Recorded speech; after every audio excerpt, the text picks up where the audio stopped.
Mic check, mic check, mic check, mic check. All right, looks like I finally have audio. There we go. How's the audio? You guys hear me?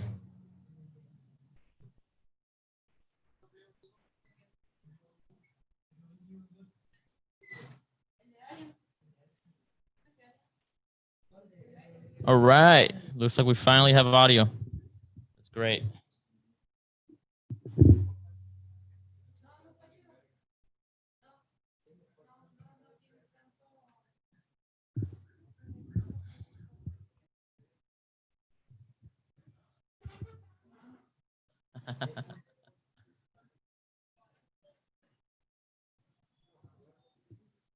There we have it.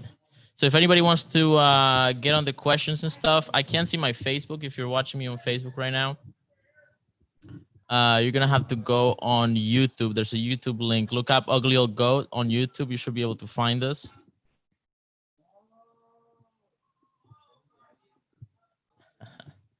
You're not going to be able to hear anything they say.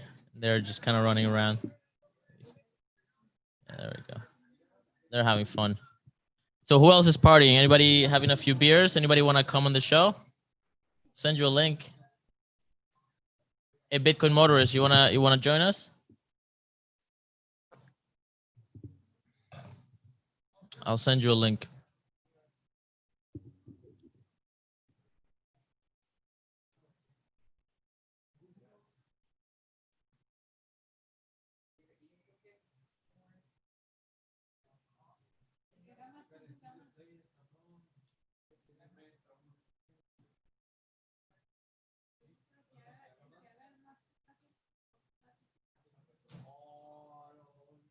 Oh, whoops.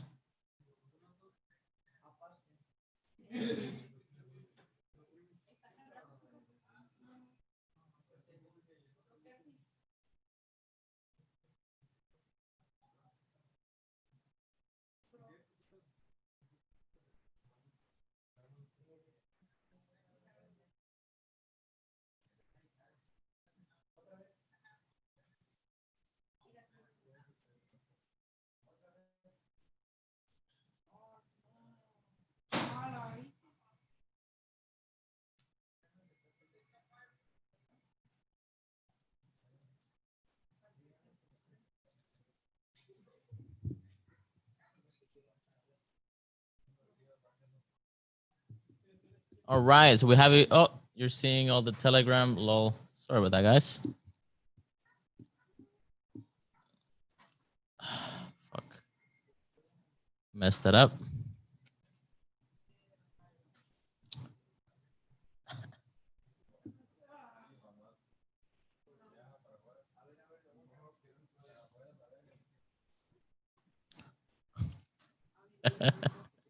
All right, back to the main screen. So we should have some people joining on the show real soon. Don't expect a whole lot from this live stream today. Hopefully you have a beer.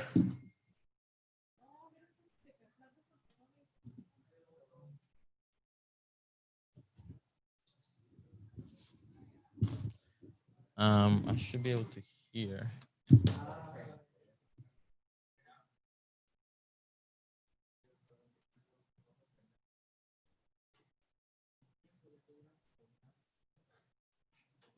Sesso's in the house. She'll be getting a Sesso real soon. Admit, we got Bitcoin motorist. Hello, gentlemen. Can you hear me? Hello. Hello, hello. Yes, can you hear me? Perfect. How are you? I'm great, man. Nice hair. Look at it grow. Okay, looks like Ugly has found the fireworks. Man, I'm just Let's just zoom that in right here. completely wet from the rain. Fireworks place. Hello, Patrick. Mexico, where you're actually free to do fun stuff. What's going on, Zezo? What's going on, Juan? Good to see everybody. Hey, Mr. Bitcoin Motorist, Nice how you to doing, see man? you, Patrick. I'm wearing the shirt. I'm wearing the Ugly's shirt. The Ugly Bitcoin shirt. Yeah. Oh wait, I mean, It's a brand, not an adjective. Exactly. Exactly. It's not an adjective. Yeah. See if I can get the audio a little bit louder. You guys enjoying this this guided tour on how to buy fireworks by Ugly Gut? It looks great. I mean, that's no joke. I was just saying in the chat that because I'm from Los Angeles, so what we used to do when I was a kid with the family, we used to go down to 3-day weekend. We used to go to Mexico, Ensenada, and Rosarito for a couple of days every Independence Day weekend, and we would have fireworks there that we would set off. So it was kind of ironic, but we always went to Mexico to celebrate Independence Day. So that's cool, man. Yeah, I never personally bought and shot fireworks until Mexico, I think. I mean, in Colombia we did when I was a kid, and it's always a good time. Some of the days, I mean, I saw a crazy show they did. Where was it? Yeah, in Colombia they did this fireworks show for New Year's Eve in this small town called Villa de Leyva. It's a beautiful Colombian town. My God, the fireworks were unreal, unbelievable. Like a full-on Olympic kind of display. But anyway, how's Porkfest, Bitcoin motorist? Oh, it was fantastic. We had so much fun. I was hoping Ugly could make it too, and maybe you could make it, but yeah, that would be fun. But yeah, it was. I mean, honestly, now that I look back at it, it's kind of a miracle that we were able to make it happen. But the good thing about Porkfest is it's an outdoor event. It's not an indoor event. So a lot of times people who are trying to do events and they're indoor events and they get canceled. But for some reason, Porkfest wasn't canceled, and we thought about it like maybe 1 month before Porkfest, 2 months before Porkfest, we were actually considering what to do, and we decided not to cancel it because the reason why I think we decided not to cancel it was because we couldn't cancel it, even if we wanted to. If we did cancel it, people would show up anyway, and they would have their own Porkfest. So we didn't have a choice. We had to do it. We couldn't cancel it. And that's a great argumentation. And I called Ugly, tried to get him down. And, it's going to be kind of hard for him to come because he's all the way on the West Coast, so it's kind of hard to go all the way across the country. But Tone and Joe came down, and we had a blast. We had so much fun with Joe Saz and Tone Bass. Yeah, I saw them there. That was an interesting show. I definitely caught on to a little bit of that. That's cool, man. I mean, it's a testament to Porkfest and to New Hampshire that the show could go on. That's great. Right, because Anarcho Vegas got canceled, and I was so upset about that. Yeah, I know. Because Erin Nakamoto, she's a friend of ours, and she worked so hard to prepare for Anarcho Vegas, and they had to cancel it on her last minute. I was so upset about that. And I wasn't upset with Erin, but I was upset. I was kind of sad for her because she worked so hard and she had no choice. Yeah, I'm sad about it too. Anastasia was gonna go. I was gonna try to go, but like the Canadians can't enter the USA via land right now, so I couldn't get in. So it's a bummer, man. Things are really they're really weird right now. I didn't even know you were a Canadian citizen. I didn't even know you were. Ugly says things are kind of spooky right now, and that the market's gonna get spooky. I think he's totally right. There he is trying to buy fireworks. Yeah, I see him. Yeah, we're all wearing Zazo, and Ugly and I were all wearing the same shirt. Right on. Okay, Juan, where is this lounge in the house? So you're seeing it right now. If you guys, I think to give you a different perspective, I will have to send myself a link.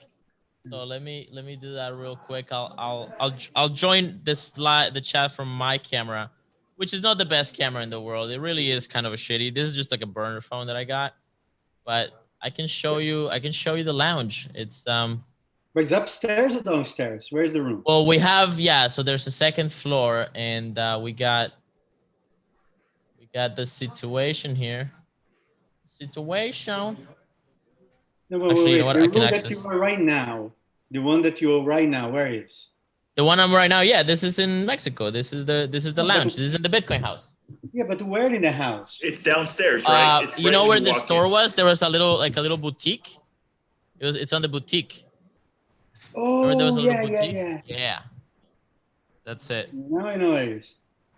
All right, so let's see. I gotta send myself a link here. Cool. Well, yeah. I mean, I'm glad you guys went there and have fun. That sounded like a great event, man. Yeah. And, was there a lot of people? Well, I don't know. I heard anywhere from 400 to 1,000. I'm not sure how many people it was. Wow. Not bad. Maybe somebody knows in the computer, in the Free State Project computer, their database, Right. maybe somebody knows exactly how many people it was, but Right. I don't know off the top of my head. It seemed like it was a full Porkfest. Like it didn't look empty Right. to me. So I think there was a lot of people there. Right. Well, that's great. Porkfest is one of the first events that I went to back in the day. I mean, I went to like 3 of them in a row. It's a good time. It's legit good time. Yeah. Okay, we got Victor in the house, and I'm going to join from my other phone. Victor, welcome. What's Mr. up, Victor? Equity Man. Equity up, man. I'm going to walk around and show you guys a little bit. Yep. Hey, hello. Hey. Hello. There we go. We got camera. How are you, everybody? Pulling over Good, there. Victor. How are you, Cesar? Very good. Nice. Finally, summer here in Holland. Nice. Where are you? At home? Yeah, I'm at home, right? Oh, now what I'm going to show us. Okay. Okay. We see. Okay, we see what you're showing us, Juan. Yeah, so I'm trying to show you guys. Oh, fuck. Got some echo. Hold on. Mute one of them. Mute one of your. Yeah, I'm going to have to mute some.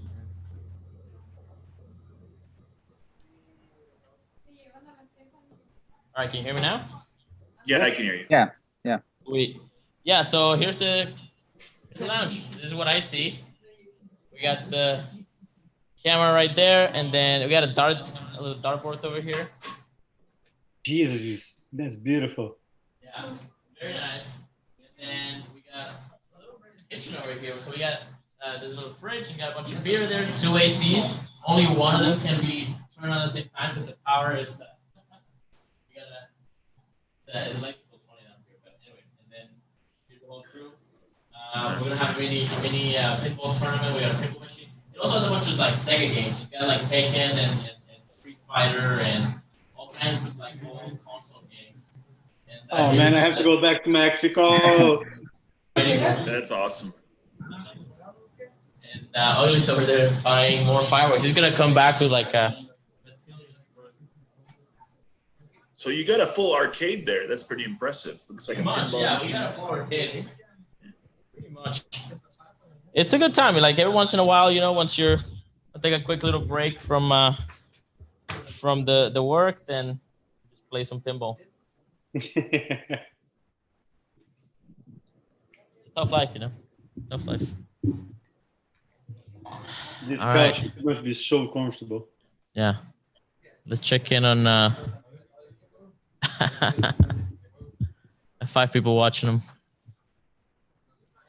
Yeah, so what do you what's good with you, Victor? How are you doing, man? Yeah, everything's going okay. I just arrived from work like a couple hours back, and yeah, just hanging out here with my girl.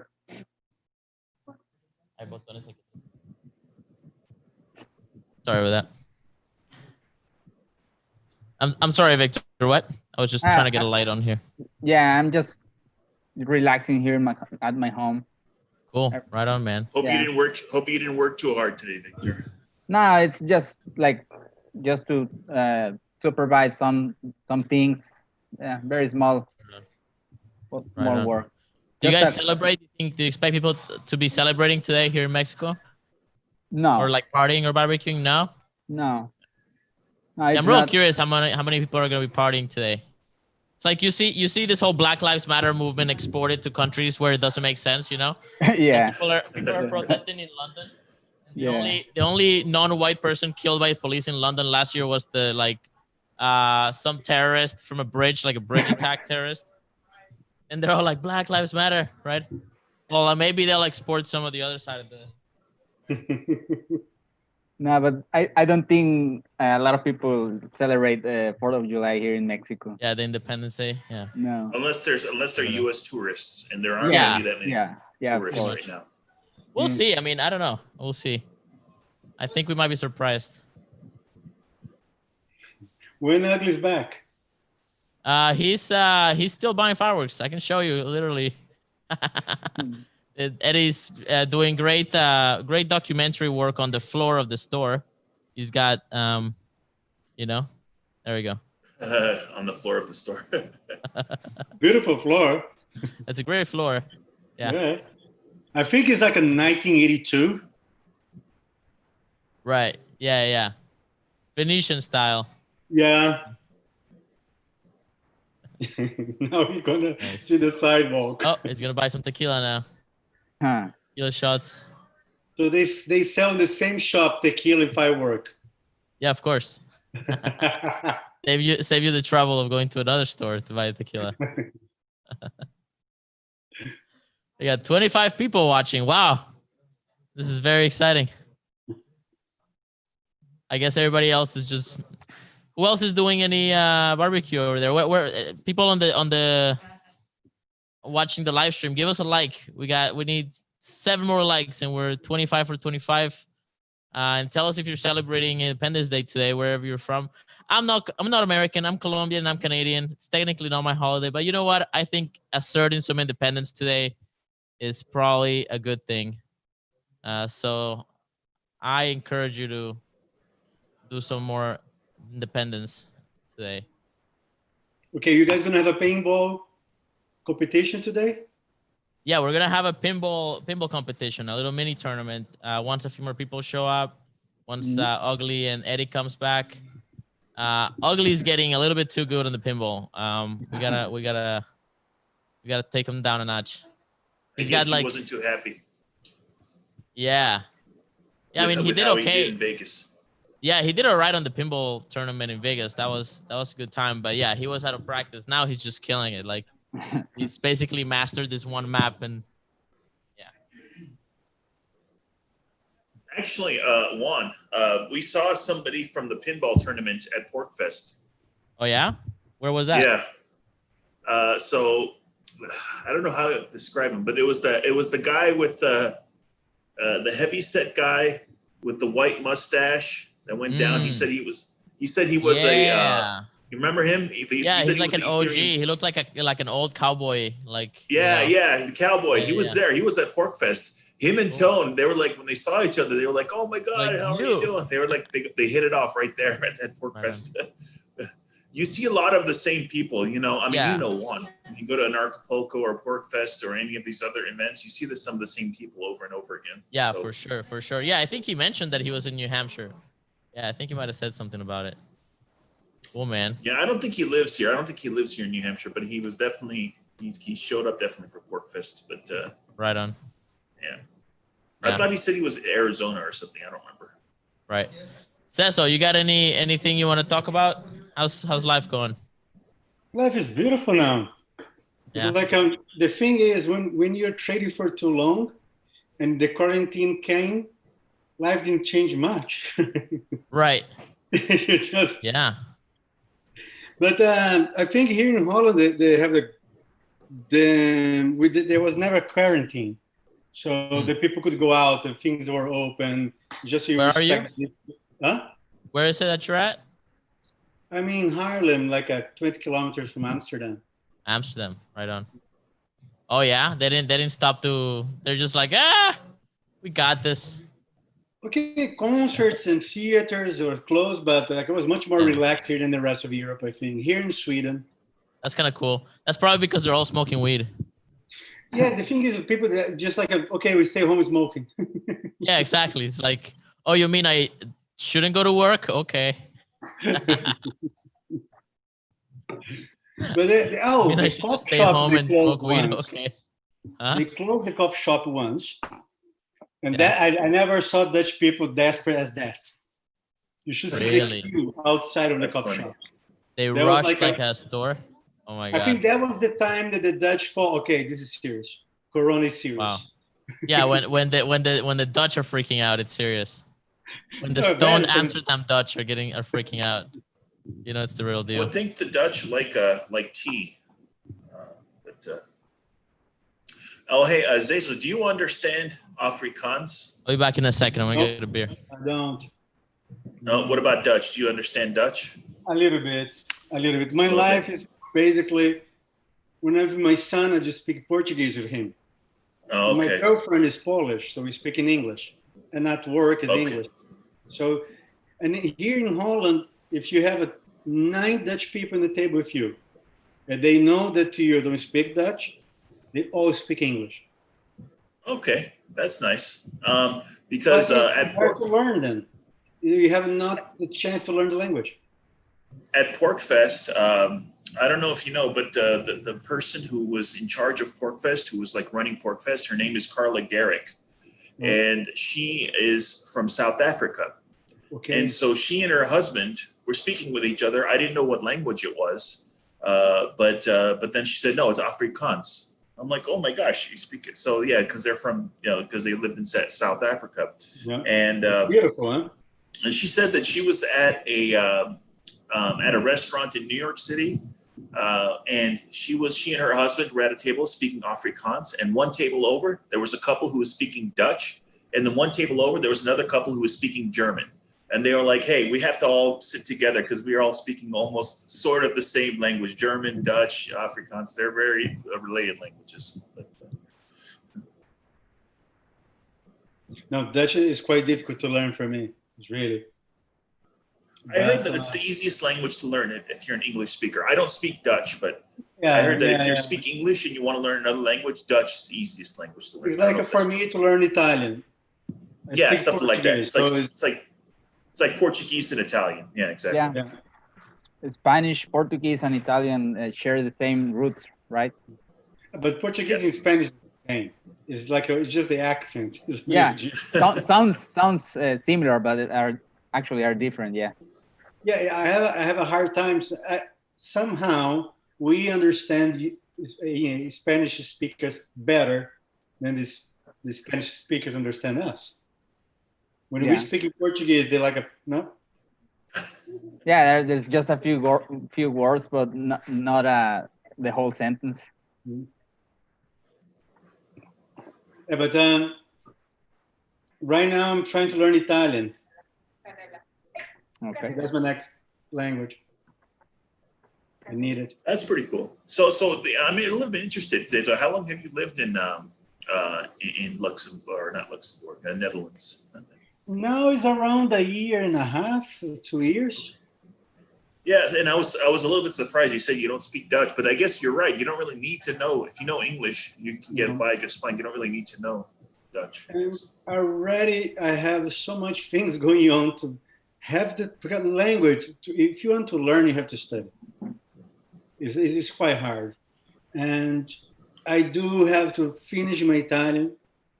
I would like to finish my German, my Czech, and then I'm way behind my Czech. My Czech is horrible, and I really want to learn that because it's my home in Europe.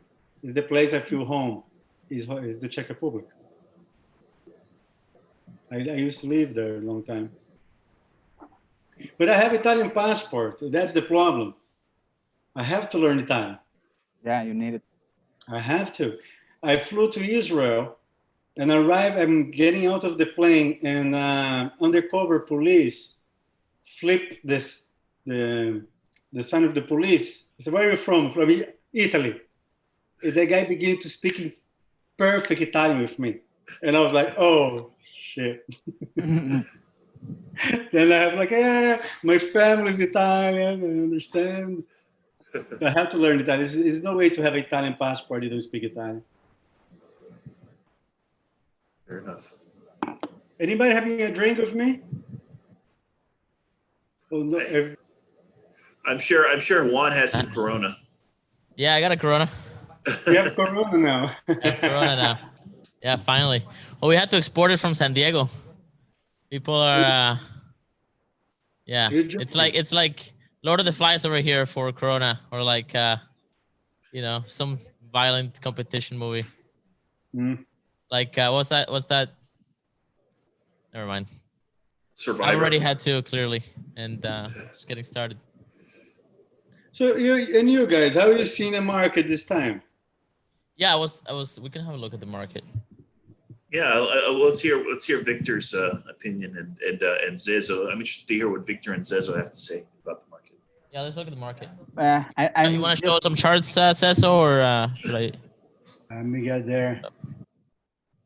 Actually, I was short and I closed my shorts like 2 days ago. Right. And I went long. Cool. I'm long also. Nice.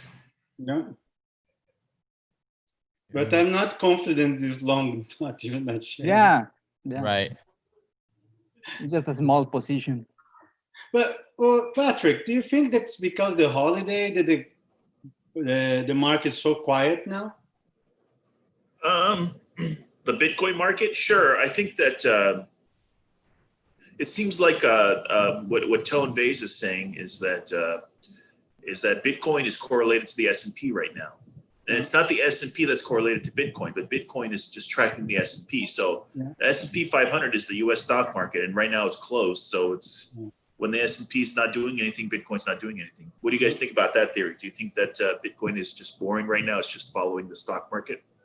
Yeah, I think it's most holidays the market does nothing. Just head fakes, and at the end of the holiday, just return to the same place that went before. Most of the time. For me, I thought maybe because a lot of the volume come from Americans trading. Yeah. Now everybody's the family celebrates, so like flat. Yeah. Is the stable coin now? Well, yeah. That actually Bitcoin has the same volatility as the S&P 500 right now, like around 27. So it's very low for Bitcoin, almost the lowest, almost. You know, it's funny because yeah. Go ahead, Juan. I mean, people say that Bitcoin is correlated to S&P 500, but when I map them together, I see Bitcoin crashed first, Bitcoin bounced first. So it crashed first, it bottomed first, it bounced first, and then it started kind of that bull market first. Like I think, like to some degree, it's actually leading the markets or just getting there faster. But there's definitely a correlation with right. I think what they're saying is that Bitcoin was leading, but now S&P is leading. I'm not sure. No longer leading. Yeah. Somebody in the chat was asking about the money printing. I said the money printing isn't bad enough to cause hyperinflation. So, but I know a lot of people, especially Bitcoiners, they're like, hey, the money printer is going and Bitcoin should go to the moon right away. But I think it has to be like maybe 10 times worse before you see any big effect on Bitcoin in the short term. Well, the problem is that it's not just the money printing, but it's the supply shock. The failure of the supply chains, all the people that lost their work, all the wealth that was being produced before on entertainment and stuff. I guess that's just not, right, because there was so much. There's a reorganization. A lot of it is probably going into video games and stuff, but there's so much wealth that was lost. The money printing isn't affecting anything yet because of all the wealth that was lost in the last few months since March. Well, I've been asking if they've seen inflation in the States. Have you guys been seeing inflation? A little bit in meat. The prices of meat are a little bit higher, yeah, but not significantly, like maybe 10% or 15% higher. Meat is more expensive. Yeah, there's a scandal in the meat industry in the United States. Apparently, so when you produce meat, you have to grow the cattle and then you have to take them to a slaughterhouse, and then the slaughterhouse kills them and then packages them and then ships them to the suppliers, right? Well, apparently the slaughterhouses have been kind of monopolized. There's like very few corporations and they're kind of like working with each other. They're essentially price fixing. I don't know if there's some regulation involved, but basically the cattle farmers are starting to complain that they're making like a fraction of the amount that consumers are paying for it, and that most of it's getting sort of stuck in this sort of bottleneck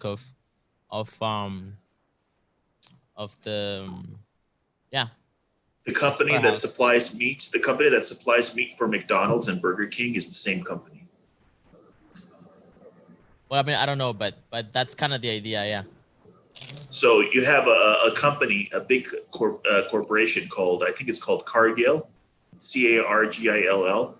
They supply meat for McDonald's and Burger King both, and I don't believe they're even a publicly traded company. I believe they're privately owned, because I know some people were looking to invest in that company, but they couldn't buy the stock because it's privately owned. Yeah. Right.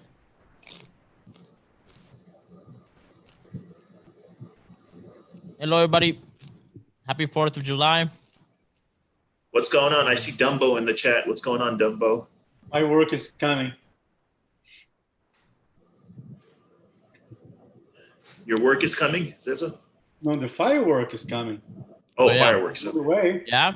Let's see what's going on with Ugly over here. Let's see another floor now. Yeah, they're on their way.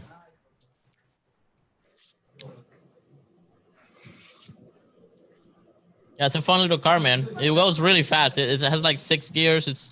It's semi-automatic. So it's like, sorry, it's semi-manual or something like that. So it does have different gears, but you don't have to keep the clutch in all the time. Like it's, I don't know, it's not exactly manual. And it's got crazy acceleration, like just very fun to drive. We're driving it around the hill the other day. Man, I miss Mexico. Mm-hmm. Yeah, I mean, and you see people outside and doing stuff. I mean, you'll see people with masks all over the place, but there's traffic. I mean, things are moving. Mm-hmm. You can't just stop Mexico, you know? Motoring in Mexico is an adventure. Oh, man. Tell me about it. There's wild dogs, stray dogs, like big dogs that try to chase you and stuff. They tell you don't kick at the dog. When the dog runs up to you, don't kick at it. Just go past quickly. Right. Pretty much. And then run from it. Yeah. Yeah. So when I was there visiting Ugly, he had these 2 4 wheels, and he told me like we have to get a car, and he gave one of the 4 wheels for me, and we just left his house. It was my first day in the town, and he told me follow me, but he just run as fast as possible. Yep. And I lost Ugly, and then in the middle of this town, I have no idea where Ugly lives. I don't know where he went. And I was just driving this thing, and like I don't have any document, I don't have a drive license, I don't have anything. Just drive this, and then far away, like a 400 meters, I see Ugly passing backwards to me, and I'm like, oh, thank God, I found him. That's scary because you don't even know the address or anything. You don't know where to go. Nothing. I don't know his phone number, and we had like a few tequilas before I go to drive. Yeah, Mexico's fun. I gotta retire to Ensenada or something. I don't know. Mexico. Yeah, I'm enjoying Mexico. Not gonna lie, it's good. It's a good place. Kind of want to visit Guadalajara. I think they're having a barbecue party in Guadalajara right now. The Guadalajara Bitcoin meetup. Maybe they'll get going. That's Katie and Anina's show. Yeah. Yeah. Victor, are you in Guadalajara or are you in Mexico City? No, I'm in Tijuana. Tijuana. Okay. Just, so you're not too far from Ensenada. No, just 1 hour or so. Yeah. Yeah. Yeah, that drive from Tijuana to Ensenada is great. It's very nice. Yeah, it's really nice. Very chill. It's just like this swervy road on the coast of Baja California, and you get to see the ocean and the clouds and everything, and you just go for like an hour. When I went to an Acapulco, the last time I went to an Acapulco was in 2018. When I came back, I had a bunch of like pesos, like coins in coin pesos, and I didn't know what to do with them. But I was smart enough to bring them with me when I came to LA from New Hampshire. When I flew, I brought those coins with me. So when I went down that highway, every time I stopped at a toll booth, I had enough coins to just give it to them for the toll. So they're so smart. But I remember to bring those coins with me. Yeah, all the coins that I have, I just throw them in like a cup, and then now I have just like little bags of pesos. Like, yeah, I don't know. Bunch of them. Yeah. And I had exactly the right amount. Perfect. What's Lebanon? Lebanon is failing. Others will follow. I don't know what's happening with Lebanon. I don't know. Yeah, we got a comment here on the live stream. Too much buy pressure from outside US, but where will the crowd go if they all enter the US dollar? Lebanon is falling, others will follow.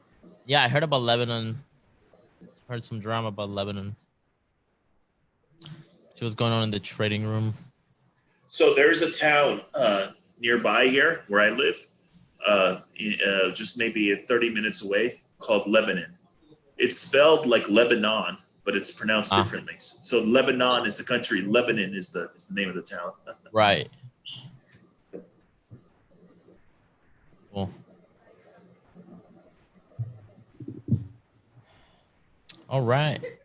What time is there, guys? We got 3 p.m. Okay, here's midnight, exactly. Okay, at 3 p.m. there, 6 p.m. here in New Hampshire, and midnight for Zeza. Right on. So what do you guys think is going on with all this COVID and such? Should we talk about that or just pretend like it's not happening? I'm okay talking about it. The problem is ugly okay with talking about it. Yeah, I don't want his channel to get banned. Yeah, that's true. That's a little sensitive. Can't talk about it. Can't talk about it. Yeah, self-censorship. Mentioned the Rona. So we're just gonna talk about beer for the record. Whenever we say Corona, we're talking about beer. Exactly. Yeah. Just for the record. Yeah.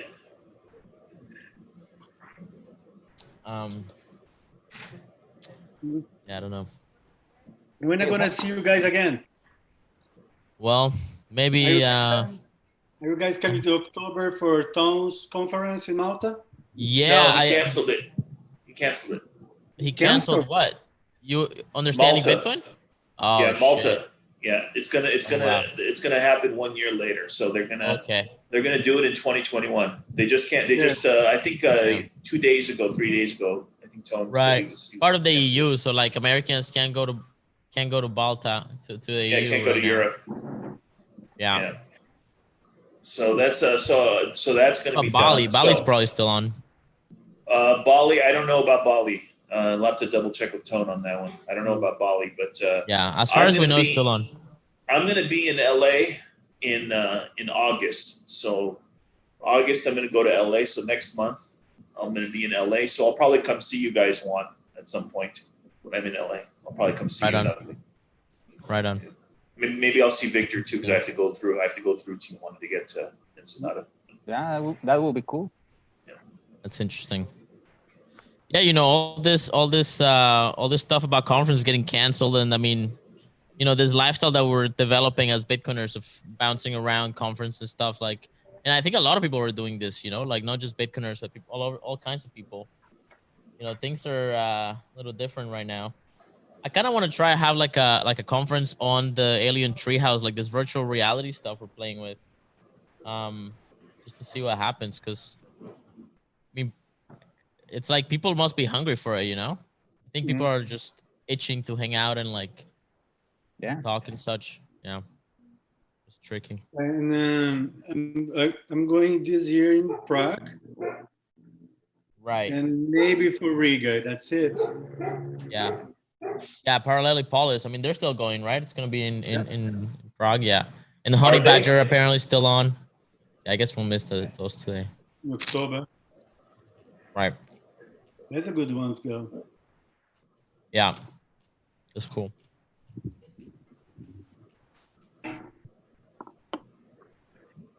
Anyway. Yeah, it's a tough situation because I cannot even visit my family in Brazil. Right. That's right. Are you Brazilian? Wouldn't they let you in?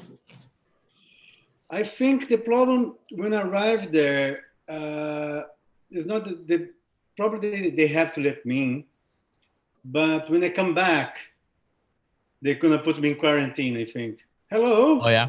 Hey, Anastasia. Welcome, Anastasia. Hello. Microphone over there.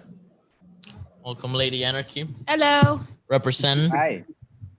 Taxation is theft. It's anti-tax day. I'm so happy. Yeah. Yep. Independence Day. Yeah. Anti-tax day. You wanna tell us some history? Tell us about Independence Day. enlighten us all this plebs. I'm not American, so like, you know. Well, the British charged taxes, and the Americans were like, no. And the rest is history, as they say. What else do you need to know? That's all that really matters.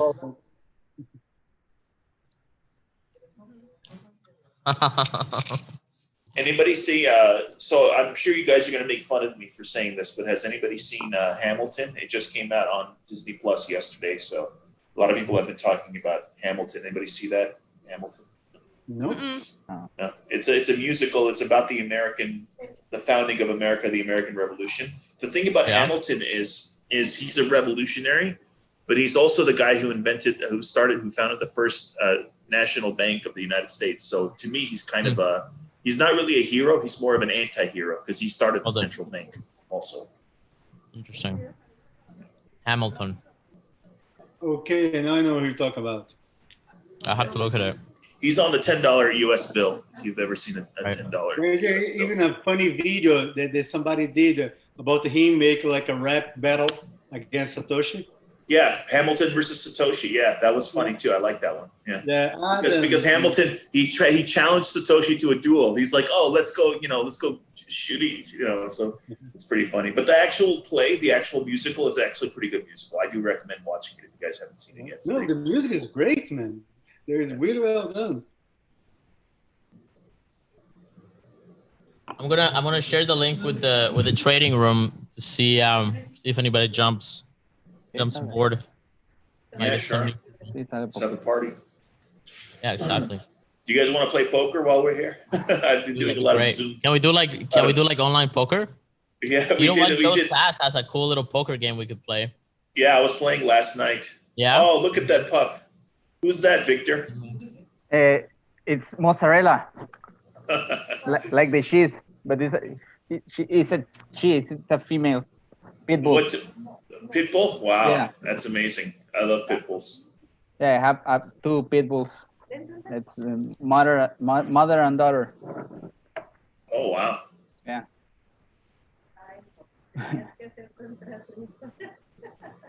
She wants to become looks famous. like Ugly's here. Yep, they're done and they have arrived. Are you guys gonna set the fireworks off inside that room? Yeah, exactly. Hey, Juan. Corona's destroyed our international lives. We're just gonna end it all in style. Juan, at what time do you plan to start the barbecue? Good question. I'm guessing now that Ugly's here is gonna start probably in like half an hour or 1 hour. I don't know. We'll find out. Stay tuned, and you'll know too. It's a bit of an improvisation. Not gonna lie. It's all kind of flowing. But I'm not hungry yet. What's up, man? That was good. We were showing Eddie's in the house. We were kind of keeping an eye on you guys on the live stream. Yeah, we got a full house here. We got Bitcoin Motorist and Stesso and Victor. Let's see if somebody else joins. Eddie. Yeah. Hey, Zezo. What's up, man? Good. Stream, huh? Hey, my bad for the filming, though. Yeah.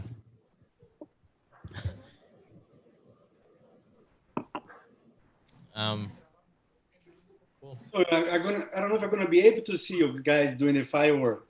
It'll be too late for me. Yeah, I don't know. I guess it's gonna have to be at night. Yeah, it's 3 p.m. here, so it'll be a while. Yeah. Yeah, man, we got a full house. Have a seat. Get a beer. You want a Corona? I'm gonna get Eddie a Corona.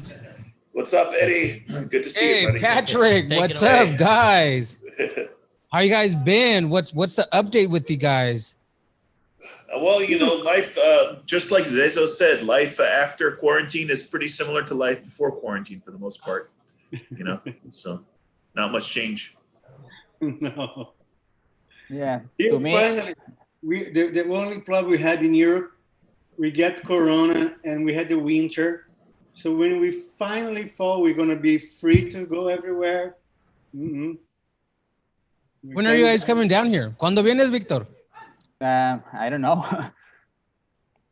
Yeah, Man. to me, life has been the same because I've been working all the time. I actually have a lot of much work than before Corona because I work at food industry, so people needs to eat. ¿Verdad? Dicen en México, si no trabajas, no comes. They say in Mexico, if you don't work, you don't need, man. You know? Yeah. So, man. Yeah, it seemed like when Ugly was out there, it seemed like everybody was going about their business. It didn't look like there was any lockdown or anything in Mexico. Yeah, I know. Right now in Tijuana is like just it's crazy. It's the same before Corona. The traffic jam is crazy. Yeah. Especially at the border. I mean, the border is locked down, right? I mean, no entry, no nothing. No puedes entrar, no nada, no?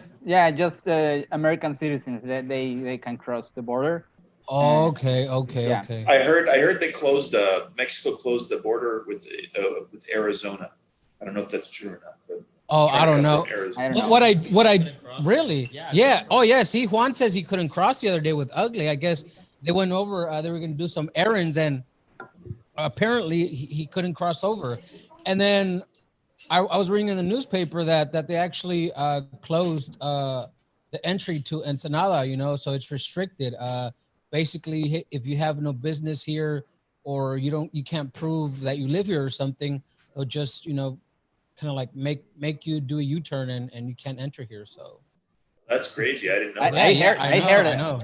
I heard about that for this Saturday. So see. Especially, I guess they're doing it especially because of the 4th of July. Yeah. A lot of right. Well, you guys seen the footage. There was a whole bunch of Americans here. I mean, I'm pretty sure they got through the little detainee before they came in here, or they bribed someone, which is usually what they do. But I see Victor laughs because it's true and he knows about it. But regardless of that, I saw a whole bunch of Americans. It was fun. Ugly trying to tell that guy, hey, you're going too high on the fireworks. It was funny. I heard. Eddie, do you know? Yeah, sorry. Go ahead, Victor. I heard Rosarito it's back. Do you heard something? Yeah. I heard. Estaba leyendo eso en Ensenada.net que se estaba llenando ahí, y Tijuana, y por playas, something like that. So, I mean, anything like near the border, I'm pretty sure it's packed right now, because I don't know. So Eddie, when my family, when we came to Ensenada to visit back when I was a little boy, we used to always stay at I think it's called Hotel Khalifa or something. I'm not sure exactly, but I don't know if you know which one it is. But we used to stay there a couple of times. Really? In Ensenada. I don't know if you. I drove by it when I was coming to Ugly's place, so I don't know if you know which hotel that is. It's right on the beach, also. I'm pretty sure it's still there, but maybe differently. I don't know. Well, let me get off the chair because Ugly's here. Hey, he's the. No, we're ready. I couldn't find it. I looked in the car. There's the man. Yeah, did you see my new toy? Wow. That's really fun. Nice t-shirt, Ugly. Hey, we got someone in the chat talking shit. Nick Swaz is talking shit in the chat. Yeah, what's that about? Who's this Nick Swaz? I don't know. He's talking shit about you and Tone and I don't know what. It's not Ugly. What? Hey, be polite, otherwise we'll ban you. Juan was in Bitcoin long before I was. When did you buy it? I mean, you should be a millionaire several times over, but somehow. You want to have true confession time? Your real Bitcoin story, and Me? Yeah, and how many fortunes did you lose? Yeah, I've lost a few more fortunes. Yeah. Hey, you're not a Bitcoin OG unless you've lost $1 million worth of Bitcoin. Pretty much. Yeah. Well, I bought Ethereum at 20 cents. Same here. I bought Ethereum at 20 cents. 800 Ethereum at 20 cents. Yeah. Yeah, I bought 2,000 Ethereum at 20 cents. Yeah. And then I sold all of it by like $9. I sold it before. But I still made like $10,000 out of like 300, but then it could have been $1 million. So. Yeah, I basically tripled my money, or not tripled. I 10x my money because I sold at like $3. Yeah. Well, we just all believe making it the old-fashioned way. Yeah. And you gotta work for it. That's the problem. If you make it too easy, then you tend to blow it. It's not really. Yeah, you lose respect for it. Doesn't mean anything. Yeah. Let's see if Nick has the courage to jump on the stream and say what he said in the chat. Let's see if he has the courage to jump on the stream and say it to us on Zoom. Come on, Nick. Be a pussy. This is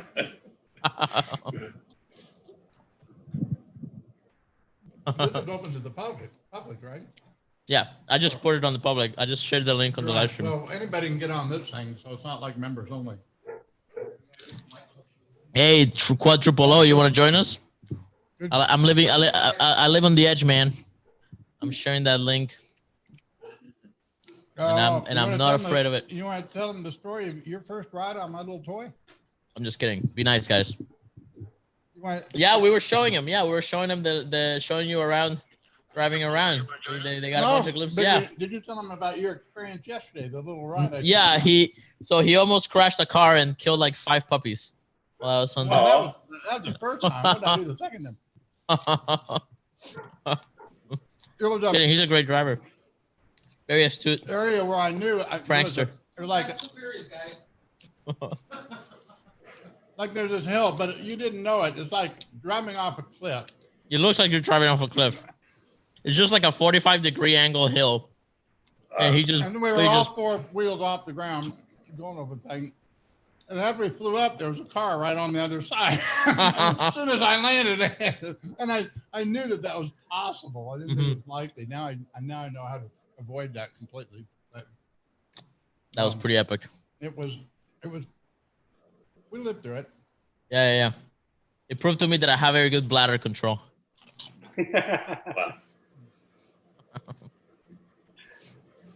And then there are some puppies that will never forget us. They're safe. They might be slightly scarred emotionally. You're slightly damaged emotionally, but other than that, they'll be fine. They'll be stronger because of it. A little therapy will be fine. Exactly. Dog therapy. Well, we finally had that little rally I was hoping for, but not much follow through, guys. But want to talk about the price?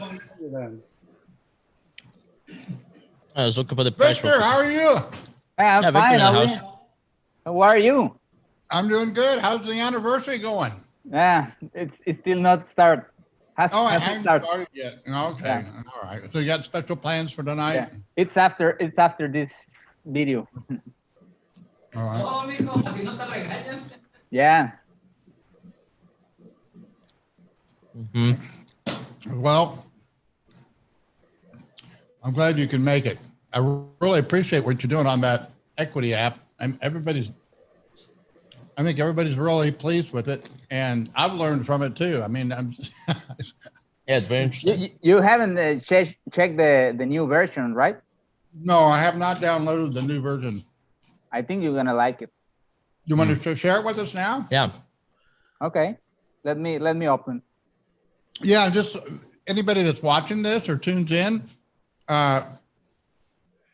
we no longer have a lifetime membership. It's a yearly subscription. And same price, it's 1/10 of a Bitcoin, but if you sign up through a member, you get a 15% discount. But with that, you also get the equity app, which if you buy it separately, what is it now, $300? No, just 250. 250, okay. And if you buy it separately, you can get it directly from, and it's something that the lifetime members didn't get either. This is something that Victor's done completely on his own. He understands, that my emphasis is money management and equity trading. And so I had an idea. I said, hey, we need to apply the sequential system to our own equity. And he said, boy, I'd love to do it. And that's what he's done. So you want to screen share what's up with my account? Yeah, let me share. I'm going to share. Let me share. Oh, you need to enable the screen share, Juan. Sure. Let me figure it out. You got my hat, Eddie? No, I couldn't find it. I think we dropped it. Oh, no, that was my favorite hat. Okay, try now.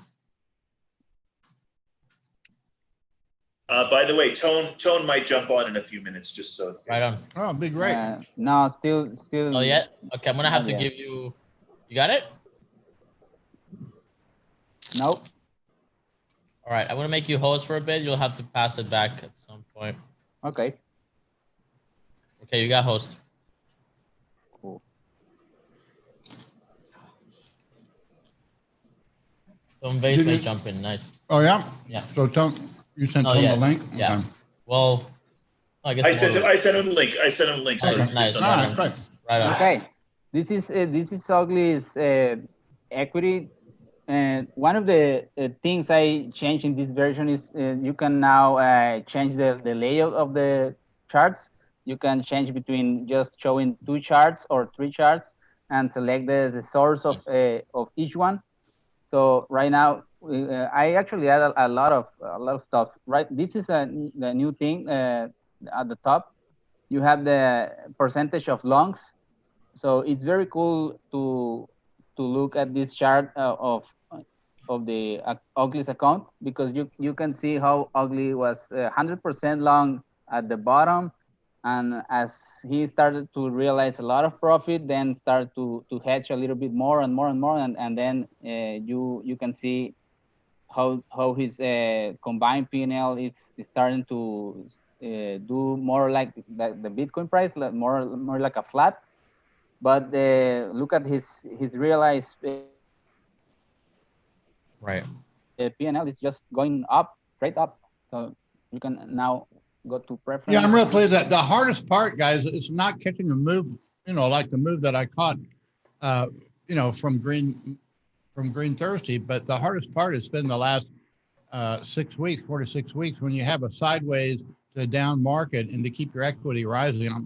I'm really very, very pleased with that. That's not an easy thing to do. Much more difficult to do. I mean, most of you probably experience huge equity swings, and that's what what I'm trying to teach you, how to avoid that if you can. You want to have that equity, in the long run, at least on your weekly basis, you wanted that thing to keep trending upwards. So Ugly. that way, that's why I haven't been anxious in liquidating my position, even though I haven't been comfortable with it at times. It just keeps working a little bit. And considering what the market hadn't done anything, the market's actually at least $1,000 lower from the peak. So I've actually increased my equity on a down market, which I'm very pleased with.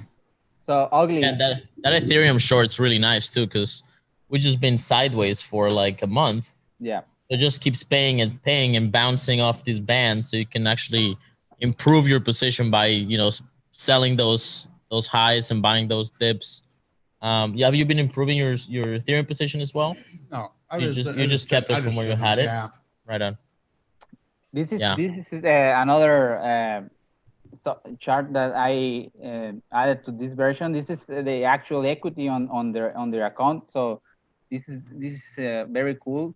So now you have you can chart the open, high, low, close version of your equity, your P&L, or your unrealized P&L, or your combined P&L. So the sum of the unrealized and the realized P&L. So this is the actual equity on Ugly's account. Right. So look at that. Look at those 9s. Wow. And very cool. So but I haven't figured out what do I do when I get those 9s. I guess I need to just get out. Yeah. I've been working great to you, those selling on those 9s. Wow. So this is not actually, this is a reduction in Ugly's account, not exactly a loss. It's, for example, in this case, it's a withdrawal. Might have been a withdrawal, yeah. Yeah, this is a withdrawal. Okay, withdrawal. Okay. What's the difference in the colors of the candles? You got gray, black, and yellow? Oh yeah, the yellow is just I added also this section indicators, so you could have more options to control the TD sequential.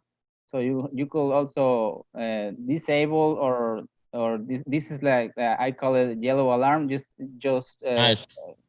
Show you the 8, 9, the 12, and the 13 on the countdown. That's great. Does it actually have an alarm? Like, will it ring up your computer and stuff? No, it's okay. It's just visual. Just the color, yeah. That's cool. You could also cool. Select the to show the 1s and the 9s.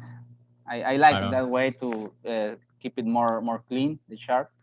And nice. Enable, yeah, that's I added a little more functionality to the sequential. Added the net position, yeah, and percentage of lungs. I like it a lot. Right. Also, you can change the colors of the chart that you have that option, and actually you can now have two charts with open, high, low, close at the same time. The middle chart and the bottom chart, you can change it to open, high, low, close. Mm-hmm. For example. Great. Yeah. So, anybody on the chat that's watching this, if you don't understand what we're looking at right now, give us a comment. Leave us a comment on YouTube and let us know if this is new to you, and we'll explain it over again. This is the equity app, which actually maps out, charts out your equity, your total wealth, and various sort of metrics of it on in this case on BitMEX. Right. Basically, what I train guys, if you're not members and you're tuned in, is my whole thing is money management. That's the emphasis, and that's the only way that I do things. And I just find that most people, they're technical traders that are much better than me, hands down. Okay, but they still get wiped out, completely ruined. There was a hedge fund this year. I know all the guys, great technical, great researchers, but they blew it one time. And, hopefully I'm sure they're going to learn from it, but it's because trading is a learning experience. You need TA is completely worthless without money management. It just is. You may as well throw it away and not learn it, because it's worse. It's worse. Knowing it is just a curse if you don't have money management. So you've got to trade, particularly if you're an old trader, you think you know what you're doing. I say, throw away your charts. Don't even look at your chart. Look at your equity, trade your equity. Then after you learn to trade your equity, now you can apply your technical skills. And the beautiful thing about Bitcoin is Bitcoin has the fundamentals. It is the hyperwave. And so it is the fundamentals that we know what we're going to play. We're always long. We always have a hodl. We might go short, but if we're going short, it's because we're hedging our hodl. Not because we think, we're hedging our hodl so we can take advantage of that market. If we're wrong and the market keeps going up, our net worth increases. By the same token, we hedge tremendously. The best example I can think of is, the goat lady sold her Raptor for I used a Lambo. So you buy the Lambo here when Bitcoin is $20,000, and then sell the Lambo when Bitcoin's $3,500, and you can wind up, turning 7 Bitcoin into 40 Bitcoin, even trading Lambos. So you do have to learn. Trading is not just a matter of hodling. Hey guys, if we're our own banks, then we got to start acting like bankers. Okay, you just do, and we have to start. People are going to get on the Bitcoin standard, and they may not even know that their livelihood is coming from it. Most, the people that work for us, most of them don't know anything about Bitcoin, and they don't, I don't have that time to educate them. And if they want to learn, it's available to them. But that's really not our job. Our job is to create wealth and provide for those around us. And so that's really the most important thing that we can be doing. Right. So. Anyway, that's what it is. Equity trading. I'm working on. Hopefully, I'll be getting this book out quickly, and that's what it's going to be. It's going to be ET trumps TA, and equity trading trumps technical analysis. And again, hey Juan, I think the camera's still on Victor. I don't know. It's not switching to. Oh, that's all right. Oh, really? You should be able to see. He's a lot prettier than I am. You should be able to see us now. Are you looking at the YouTube or the Zoom? I'm looking at both, and it's still showing Victor on both of them. Really? That's weird. Yeah. Well, I'll do a little live stream of the price. We had an interesting comment here. Knut made a chart in 2 years, equity trading at all-time high, thanks to Ugly. So coming from Brett Light, subscriber. Thanks, Brett. You had the host now, Juan. Yeah, the ugly old goat is host now. Okay, I think it's all right. Can you see the price there? Or should be able to see the price? Yeah, I see it on Zoom. Right. Right on. Yeah, so this is the that's Bitcoin, huh? That's Bitcoin, yeah. Get rid of this perpetual for a second and let's do the monthly. It's still showing Victor in the corner though. It's not, the camera's not moving off of Victor at all. That's weird. Yeah. All right. Is it just blocked? That is locked. What the hell's going on? Oh, there we go. There we go. We got the price. Yep. Why is it showing Victor on the corner? Let me stop my video and. Yeah, turn your video off and then turn it back on again. Maybe that'll fix it. No. Cool. I'm gonna exit the live stream and then. Okay, I had you pinned, so maybe I can maybe I can. Yeah, you had it pinned, but once you take the pin off, I think it'll be fine. You don't have to jump off Victor's thing. Okay. Pin video, okay, or spotlight video. Yeah. All right. Cool. They have some new features and stuff, and yeah, on Zoom. Yeah, Zoom did some updates. Yeah. Okay, definitely. I think we are good now, right? There we go. Yeah, I think we're good now. So here's the monthly chart. Let's put it on log, and look at that. Yeah, it's just really undecisive. It's in a look at that. That's the monthly chart. Wow. You are not screen sharing. No. I'm not screen sharing. Oh, I'm sorry. Well, there we go. Can you see it now? And where it goes, nobody knows, guys. I also teach that I have no idea where the market's going. That's right. And neither do you. So we trade accordingly. Yeah, it's strange. Like the way that I learned trading in crypto, whatever I did know, was basically just buying altcoins on exchanges and trying to predict that the fundamentals. If there's a pump coming, or if I believe that it might, if I believed at the time that it might be a good coin or whatever. That's how I started trading. I mean, I started with buying Bitcoin, and then I kind of obviously like everybody else, you trial by fire on the altcoins and get burned here and there and make some money here and there. But it never occurred to me that there was a strategy where you could possibly make money on both sides, like go up or go down. And with money management, you can sort of do that. Like you can actually sort of do that. You don't have to take a bet. You don't have to bet that the price is going to go up or down necessarily. You do have to have certain understanding of the fundamentals, right? Like with Bitcoin, it's much better to do like equity trading with Bitcoin when you believe and understand. You understand the fundamentals and believe that it has to go up or that it's very likely to go up. Ugly. So at the long term, you're just positioning for that moon rally. Ugly. This equity trading can be applied for like a shit coins. Yeah, it can be applied to any trading. It can be. Yeah, equity trade. It can be applied to anything. Yeah. It's kind of like. Okay, it's kind of like the Hyperwave. Mm-hmm. And so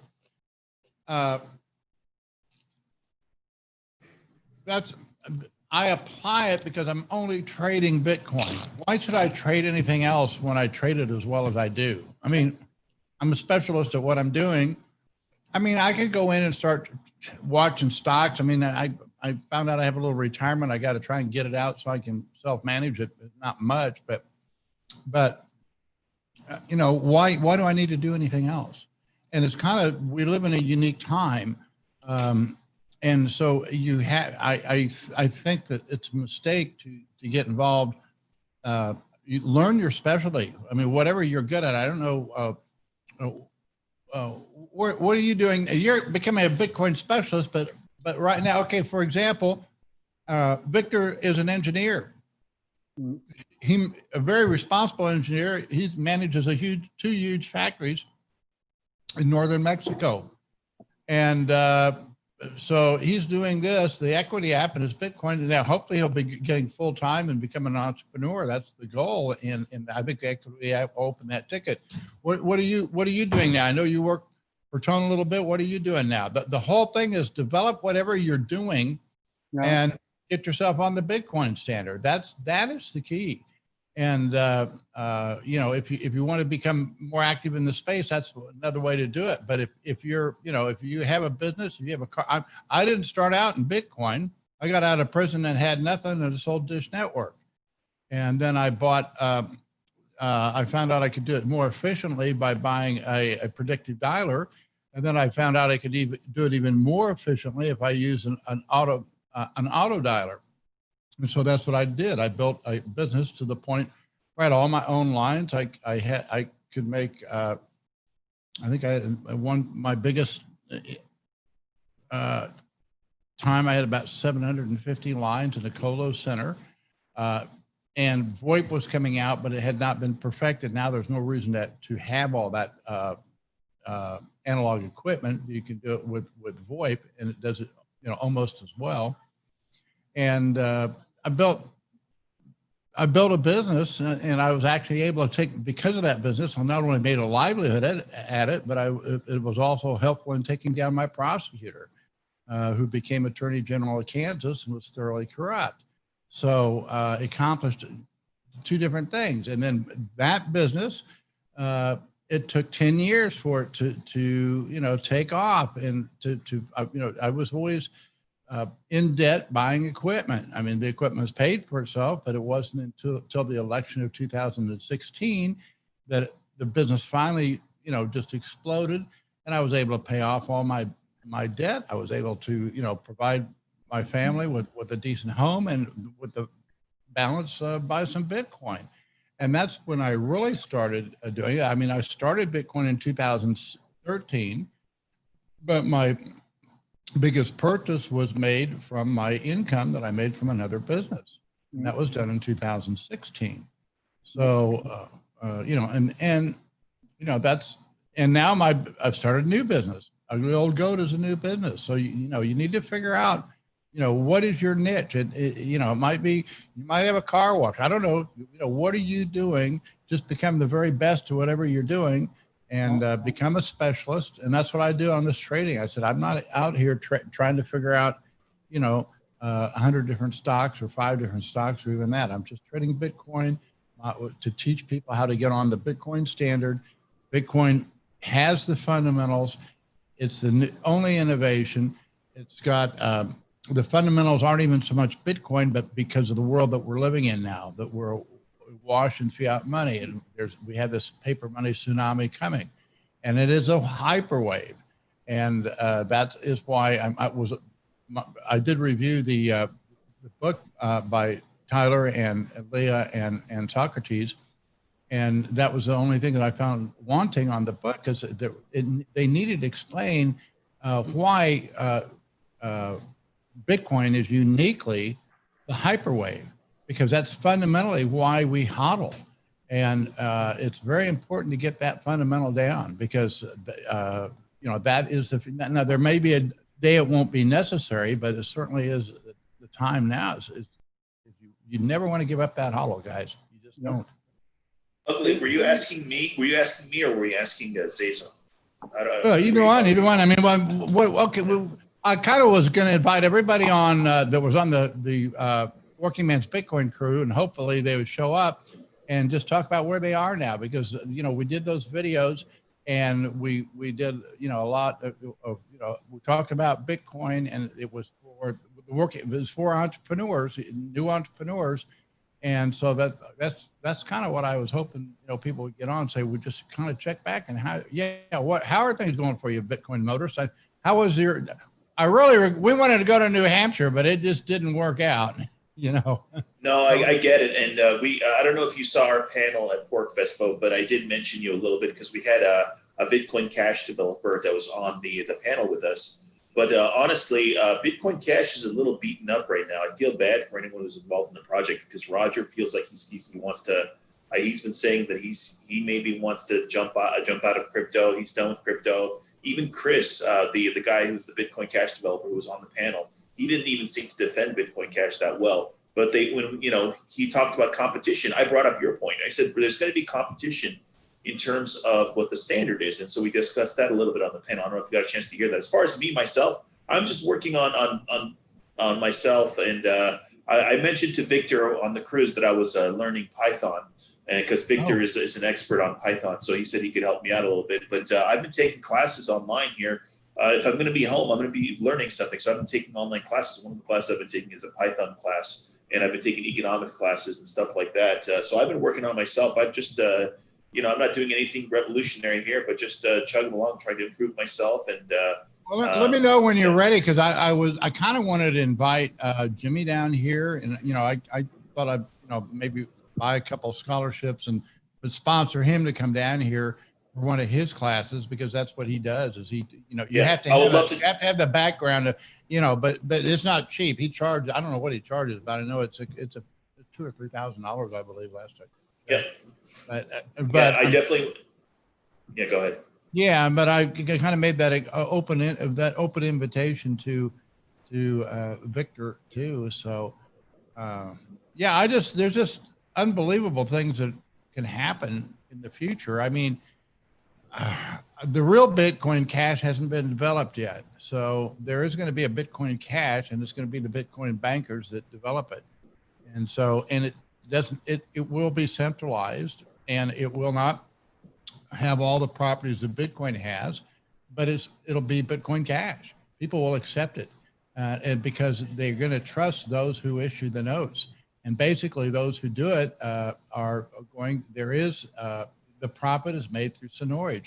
I know Tone has always argued, once Bitcoin is accepted, the merchants themselves are going to figure out a way to pay to keep Bitcoin going. So the fees are not going to, it's not going to be prohibitive to hodlers. And as hodlers, if we're using it in commerce, we're going to make Bitcoin as easy to use as possible.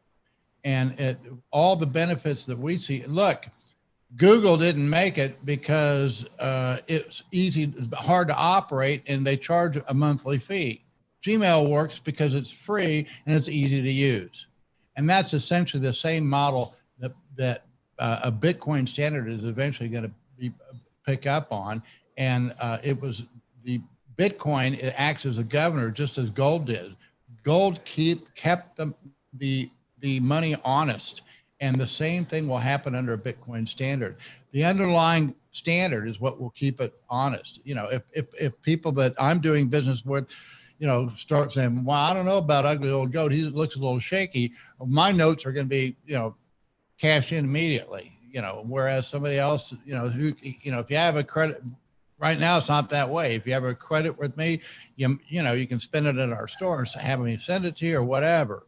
But that's what's going to happen. You're going to have a credit system that emerges on the Bitcoin standard. We're just not sure exactly how it's going to happen. And the cash will be absolutely free. It'll be offered by the merchants themselves.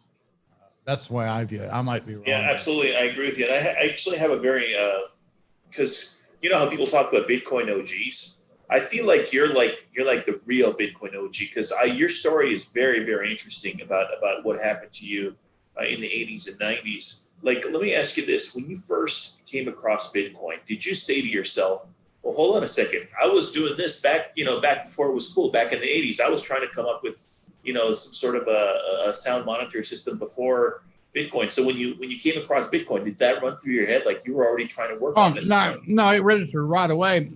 And I just didn't look at it for a long time because I was a gold advocate. I bought into the intrinsic value arguments. Well, it's digital. It can't have intrinsic value. And it wasn't until I saw the properties and saw how unique it was. It had properties that superseded anything, that's ever been before or after. It took me a while. At first, for many years, I thought, yeah, there can be other currencies that compete with Bitcoin, but it's not. It's unique. It's not. There's not anything that's going to compete with it. Not as a standard. And Bitcoin Cash made an all-time low against Bitcoin recently, like maybe right. I mean, I would love. In fact, I put. Hopefully, we'll come up with. I put Eddie gave Eddie the wonderful job of doing a dollar cost average of Bcash, because it's tragic. I mean, it literally is tragic if you dollar cost average, and you could take it from its very beginning But when I start doing dollar cost averaging and showing people how well it works, I always start at the peak of Bitcoin. So if you start at the very worst time, the very worst month, you still are just doing great. But Bcash, that's not true. And so the only thing that works as for dollar cost averaging is you have to have a market that is fundamentally sound, and Bitcoin is that market. There's nothing else in the world that is as sound right now as Bitcoin. Now, once it's adopted, once it's widespread, yeah, this is going to be a little bit different. It's going to be more like gold. And, you know, gold, it doesn't pay to hold gold. It just, you got to pay to store it. But if the gold is a standard and you're issuing credit and you own gold, now that gold it's worth storing it because, you know, you're making a lot of money from the credit, from the notes that you're issuing. And those notes, they don't have to represent just gold. That's why I'm not a big fan of Murray Rothbard at all, because he advocated 100% gold standard and wanted to impose it on the whole world. Well, that will not meet the demands of a modern civilization. You need to have a money and credit system. I mean, look, gold standard is one-way street. Once you get off the gold standard, there's no going back. Once you're off of it, that's it. You're done. You can never go back. Well, they go back, but they adjust it. And instead of, you know, that's what they did. They would adjust. Well, the dollar, you know, was 20 to 1. Then it's 35 to 1. Then they went to 37 to 1. That ain't going to work. Nothing works. And so then they just got off of it completely. You're right. Right. But if you jump on and off of a gold standard, then it's not a gold standard anymore. So that's what I'm saying. Even if we supposedly get back on a gold standard, no one's going to believe it. No one's going to believe that we'll stay on it. So it's not right. Well, they will for a while. I mean, I would love to see, to me, it's the government's only way to compete with Bitcoin is that they can resurrect the gold standard.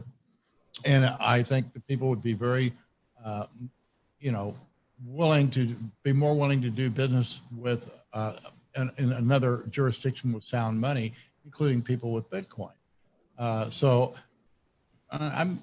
don't really, people kind of laugh at me when I say that, but I wouldn't be surprised at all, because gold does work for nation states. Gold is physical, and nation states have physical boundaries. So gold is, you know, they can say, well, you can't take your gold out of our country. Okay, you're on the gold standard. I get it.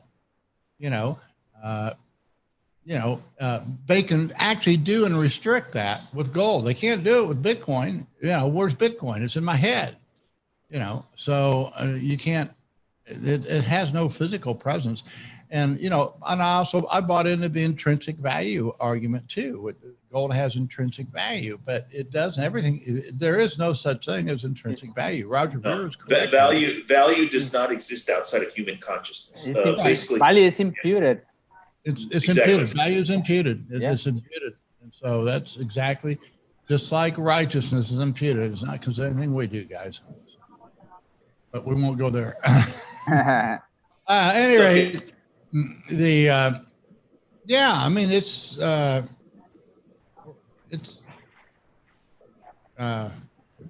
just going to be exciting. So, I mean, I was going to talk to you, Victor. I said, your next project, would it be really cool?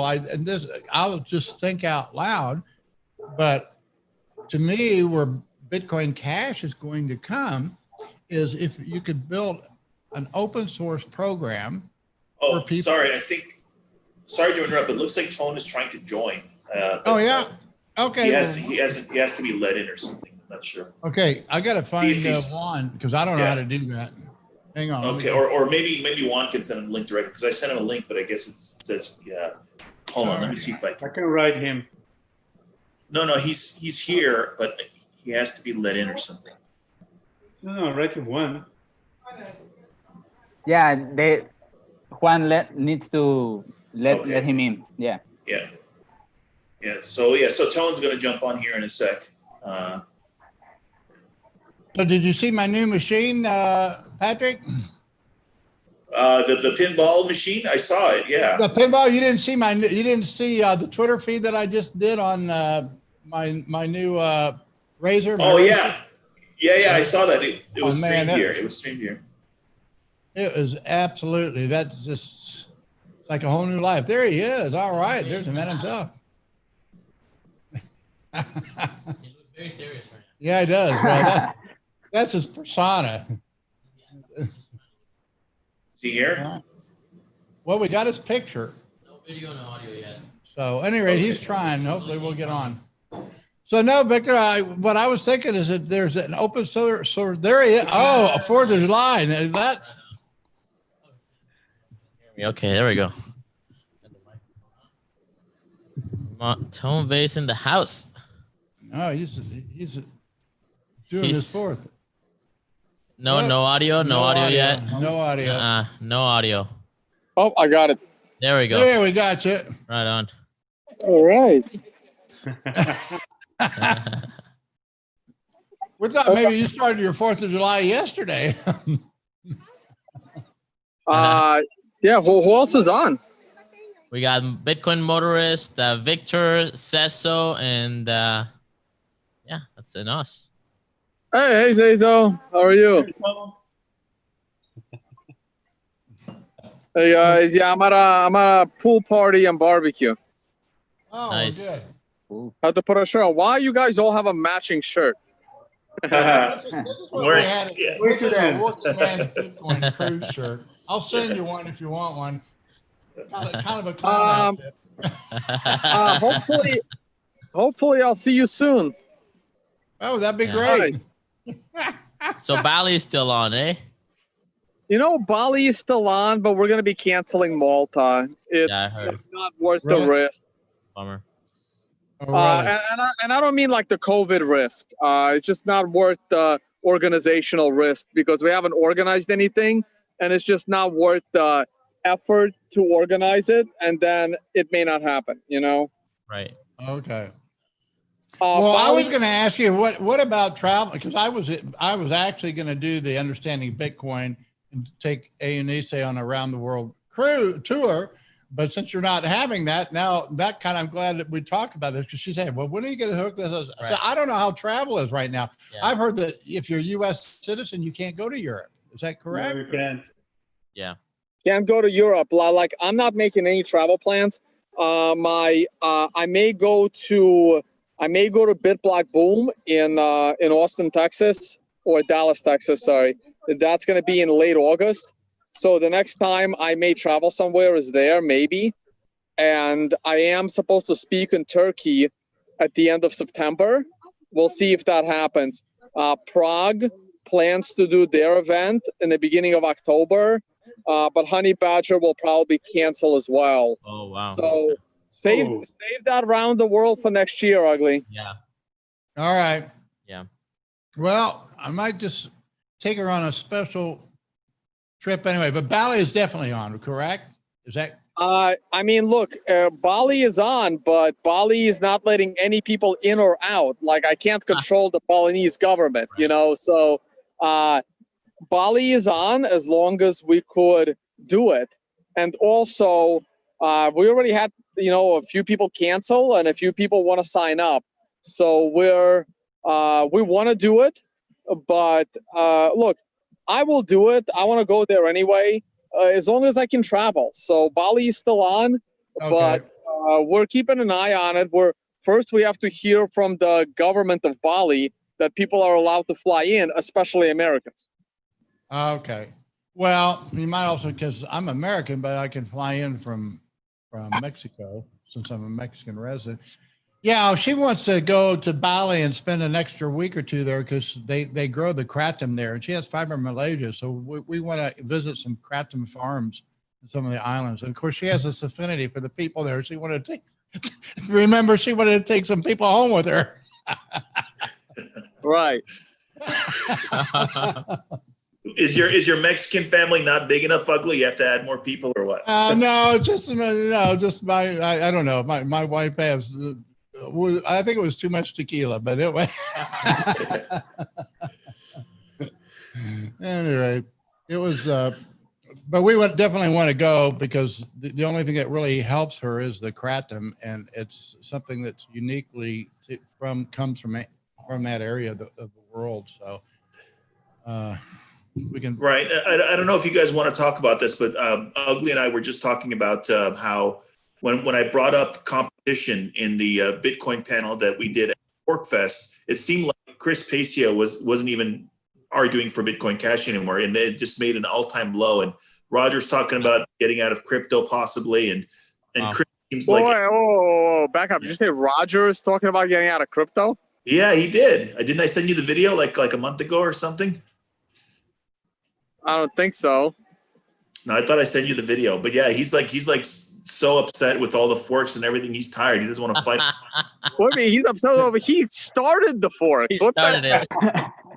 Yeah, he says. Well, so it's like me being upset. Why are there so many people talking about trading on YouTube? Like what? I did think it was weird that when we did bring up competition, Chris didn't even seem to want to argue about it anymore. I feel like they've just given up. Wow, that's amazing. Well, sounds like capitulation. Yeah. All I know is if you sell Bcash, it's worked pretty well the last couple of years. Yeah. Yeah. Holy. It's been a good short so far. Yeah, Tone, did you see my new toy? Tone, did you see my new toy? No, what? No. You want to grab a phone and show him? How do I do that? Pass me a phone. I'll set it up, and then we'll go have a look at it. Okay. But before you show the toy, earlier today, Juan and I were talking about whether Bitcoin is correlated with the S&P or is the S&P correlated with Bitcoin. Mm-hmm. Do you have an opinion? Yeah, I mean, I've been mapping up all of these on TradingView, and it seems to me like Bitcoin crashed first, it bounced first, it began a bull market first, and it made like a local high first, or I mean, it depends where you measure the local high. But anyway, it was kind of leading the market. Maybe it stopped leading it now, but Bitcoin has no limit, so it can actually trade all the time. First. It definitely bottomed first. Bottom first and top before gold, before S&P, before yeah, not by much, but a day or two. Right. Yeah. Right. So look, you can claim that Bitcoin is leading at a short-term level, but on a greater level, S&P is like 10,000 times bigger than Bitcoin. So on a bigger level, S&P is the leader. Like basically, the economy is the leader. Bitcoin dropped big time because of the problems in the economy and COVID, and so did the stock market. Bitcoin didn't lead the COVID crash. The stock market did. Now, Bitcoin can react faster because it's easier for people to move the Bitcoin market. But the forces that make people buy and sell Bitcoin are the same forces that are making people buy and sell the stock market. And those forces are just bigger. So the S&P is certainly the leader, but on a smaller time frames, yeah, Bitcoin is going to react faster. Got it. Yeah, that's a much more nuanced take. That makes a lot more sense. Oh, did you see our pinball machine in here? I got a new digital pinball machine. It's got like 3,000 games on it. 3,000. Nice. Yeah, I'm not gonna put it on the pinball because it's unbelievable. I'll show you guys in a second. Apparently, Ugly has gotten really, really good at pinball with all the practice. Yeah, he's getting a little bit too good. We gotta level him out. He's gonna win the pinball tournament next year. Yeah, I mean, it's looking a little bit concerned. All right, I'm gonna need a minute here to get the app running. Oh, I see it in the background there. It's all digital. When I saw it, I got to get this. Like it's like a real pinball machine, but it's all digital, which is just incredible. Yeah, just give me a second here. Just loading now. It does take a while to load. Hey guys, you have to have my screens back there so we look like I use them all. Right, I should turn them on, shouldn't I? Yes. Gosh, running my image here. You gotta have all these screens to do. Well, you're not trading right now. That's why they're off. You see? Okay. Yes. All right. We're gonna mute our mic over here and join you on this audio. Ding.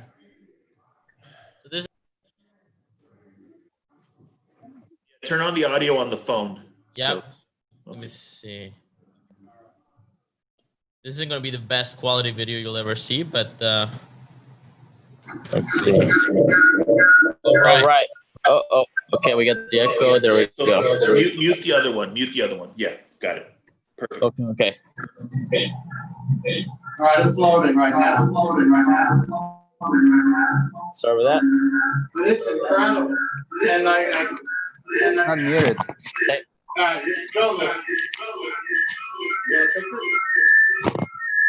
Oh no. We still got audio issues. volume. All right. Wait, we're gonna have to kill that for now.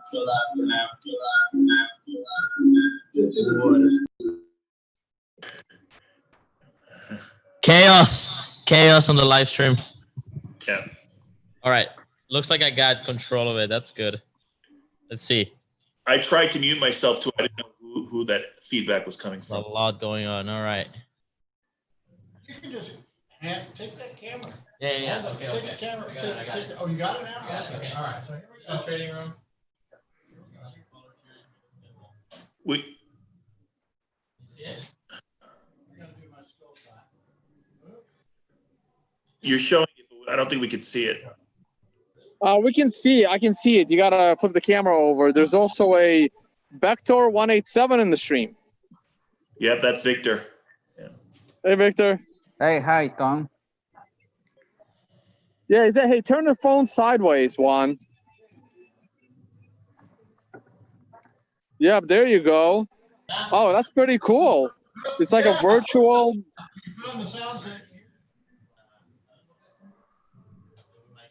But why is it moving up and down? That's weird.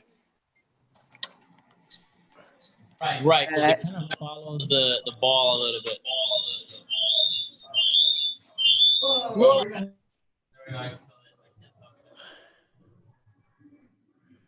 Okay.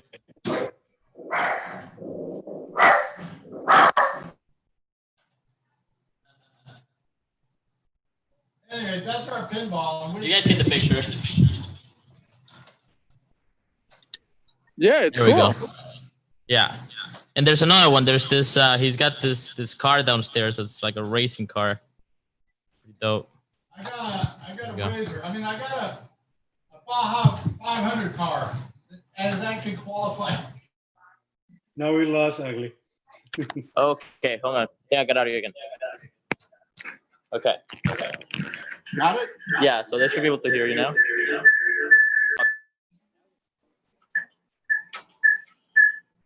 Anyway.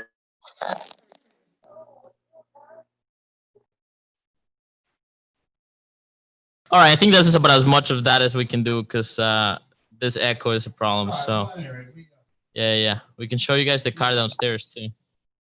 Cool. But Ugly just did a live stream on Twitter, and I can show you that for a race mobile.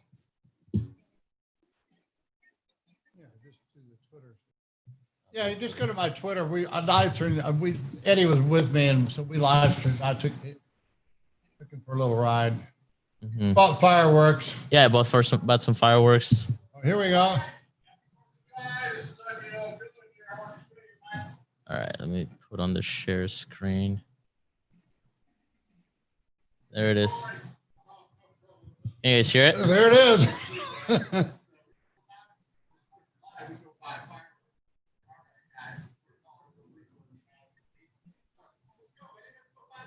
Featuring Mexican filmmaker Eddie.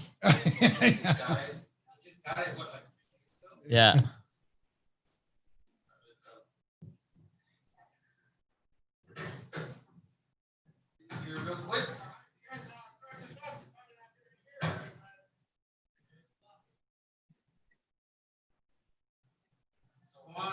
Yeah. Forget Zoom. We're out of here. Yeah, I'm ready.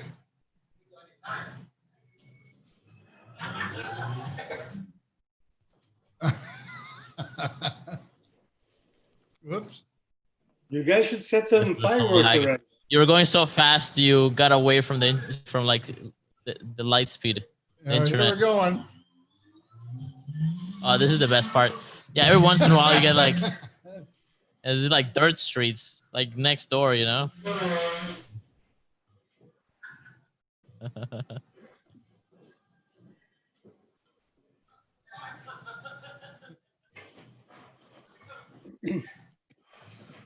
Yeah.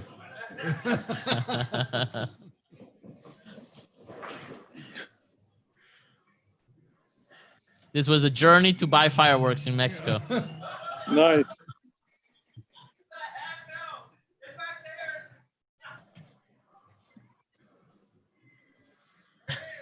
And now he's doing a barrel roll, ladies and gentlemen. He's doing a barrel roll. Dude, I'm listening. I know I'm bad. Oh, Eddie's in there somewhere.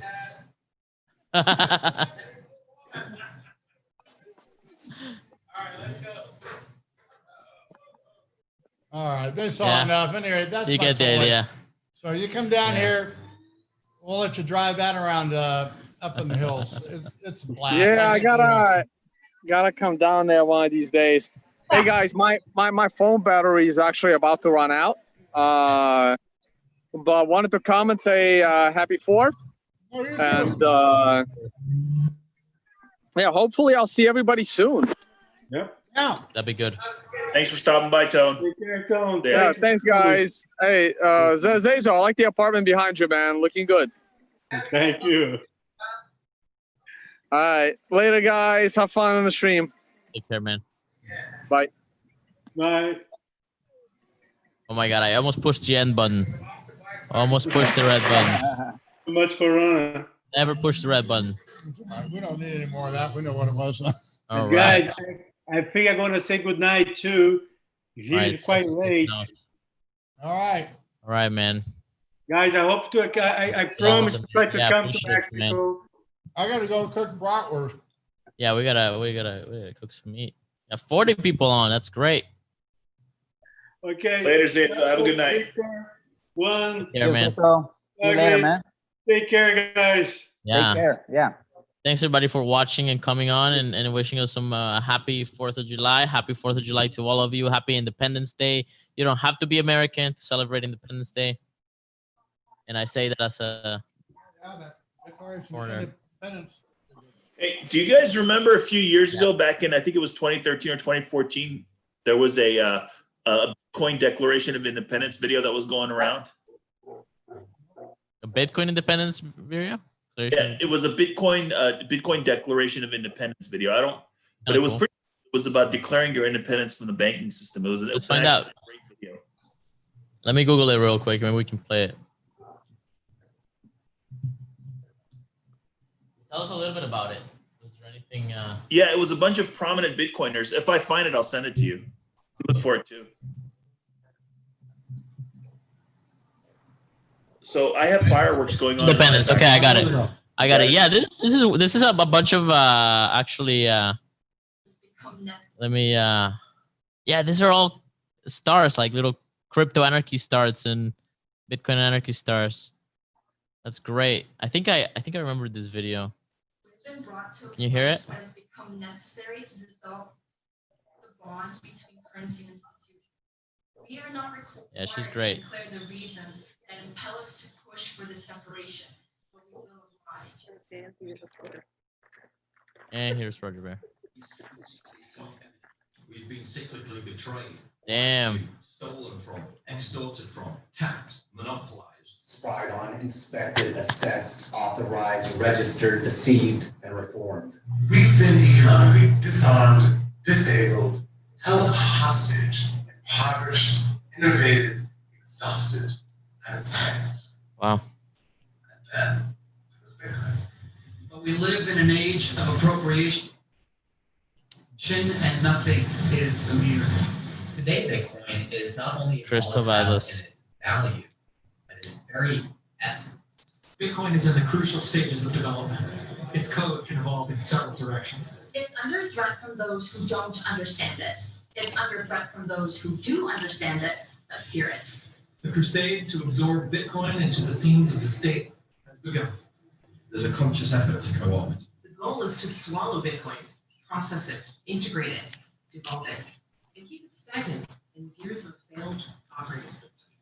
Bitcoin's potential is being hijacked. Oh my God. They have their own idea of what they want. That guy was Bitcoin terrifying. to be. They have their own plan for its potential, and they have an investment in that plan. Open said, down the border of all it is too strong. Do not underestimate DNA. Nothing is completely neutral. Follow the protocol. It has anarchistic implications. Bitcoin is inherently anti-establishment, anti-system, and anti-state. Bitcoin undermines governments and disrupts institutions because Bitcoin is fundamentally humanitarian. There is an elimination of third-party intrusion. It's purely peer-to-peer. The blockchain is free speech. Decentralized, voluntary, and non-aggressive. Oh my God. Bitcoin is not supposed to work within our current mechanisms. Bitcoin needs not entities of authority to acknowledge it, regulate it, tax it, or incorporate it. Cryptocurrencies cannot be handled with the power structures that undermine them. Bitcoin is an animal of anonymity. Bitcoin basks in the shadows, and privacy is the point. Satoshi's facelessness. That's Amir Taki, I believe. Bitcoin is meant to function outside regulatory systems. It is not a cog. Bitcoin means to channel economic power directly through the individual. This is reflected by Satoshi's symbolic birthday, which falls on the same day that Roosevelt signed Executive Order 6102, which forbade the hoarding of gold. We repeat, Bitcoin is not intended to be integrated. Bitcoin is the ghost outside the machine. The voices of the people who are working to preserve the purity of Bitcoin's ethos are being drowned out. But actions speak louder than words. Bitcoin is utility. The cypherpunks are building anonymous systems. The crypto anarchists are making institutions arbitrary. The internet is anarchy, and cryptocurrencies are the printless fingers of the internet. Bitcoin is not just a commodity or a convenience, and it is more than simply currency. The internet gives information freedom to the people, and Bitcoin will give financial freedom to the people. And that's just the beginning. There'll be a shift in the structure of enterprise, the way we interact, the way we voice our opinion, and then the way we fuel our actions. Bitcoin will allow us to shape the world without having to ask for permission.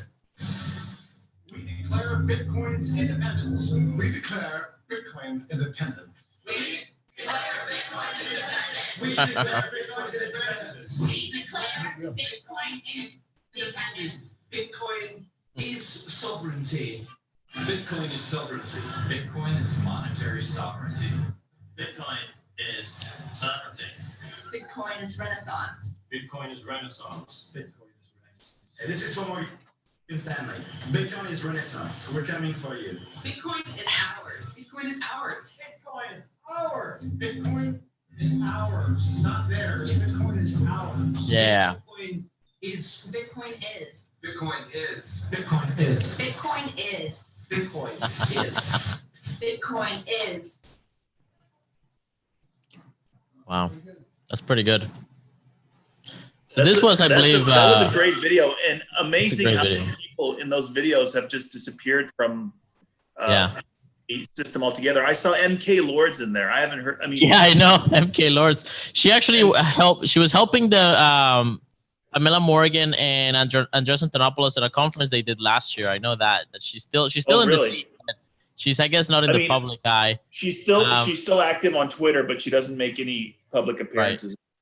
Yeah. Right. Yeah, she's kind of in the background now. This is from Brave the World. She's also OG as fuck. She's Canadian. Oh, yeah. We're just watching the Bitcoin Independence, Declaration of Bitcoin's Independence video. I'm pretty sure she wrote out all of that video, scripted it out. I can sort of recognize her writing, and then everybody just kind of read little snippets of it. And Julia, her name is Julia. She's doing great work. Right. She is doing great. She's not really, like I said, active in the Bitcoin space, but she's raising a family, which is the best thing you could do as a Bitcoiner. Yeah, she's got a few kids. They got a farm somewhere in Texas, and yeah, I'm a fan. Anastasia and I follow her work. And she shares Russian recipes online, which I think is really undervalued because our food is awesome. Russians eat like kings. It's pretty great. Even in famine. And you also saw Amir Taki there. That was the kind of, sort of Middle Eastern looking guy with British English. He actually has played a bunch of very important roles in Bitcoin's development. He was the guy that got the ball rolling on having WikiLeaks accept Bitcoin, which led to Satoshi actually leaving, because once WikiLeaks started accepting Bitcoin, or the news started to come out that there was talk about maybe that happening, Satoshi was like, "Oh, you poked the hornet's nest, and now they're not gonna come for us." And then he made one more post talking about certain updates, pushed one more piece of code, and disappeared, and we never heard of him again. And that was to some degree causal event from Amir Taki trying to get it to be used in the real world for something real, something politically valuable. And that was the substance of WikiLeaks when they were getting boycotted by Visa, MasterCard, and PayPal, and a bunch of different banks and stuff. We saw everybody in that video except for Cody Wilson. Cody Wilson was the only one who wasn't. Cody Wilson was in the time, yeah. But Amir Taki was one of the first people who, when I first discovered Bitcoin, when I went on YouTube and I started Googling Bitcoin, I found a bunch of Amir Taki videos. I found Jeffrey Tucker videos. So those were the, I mean, yeah.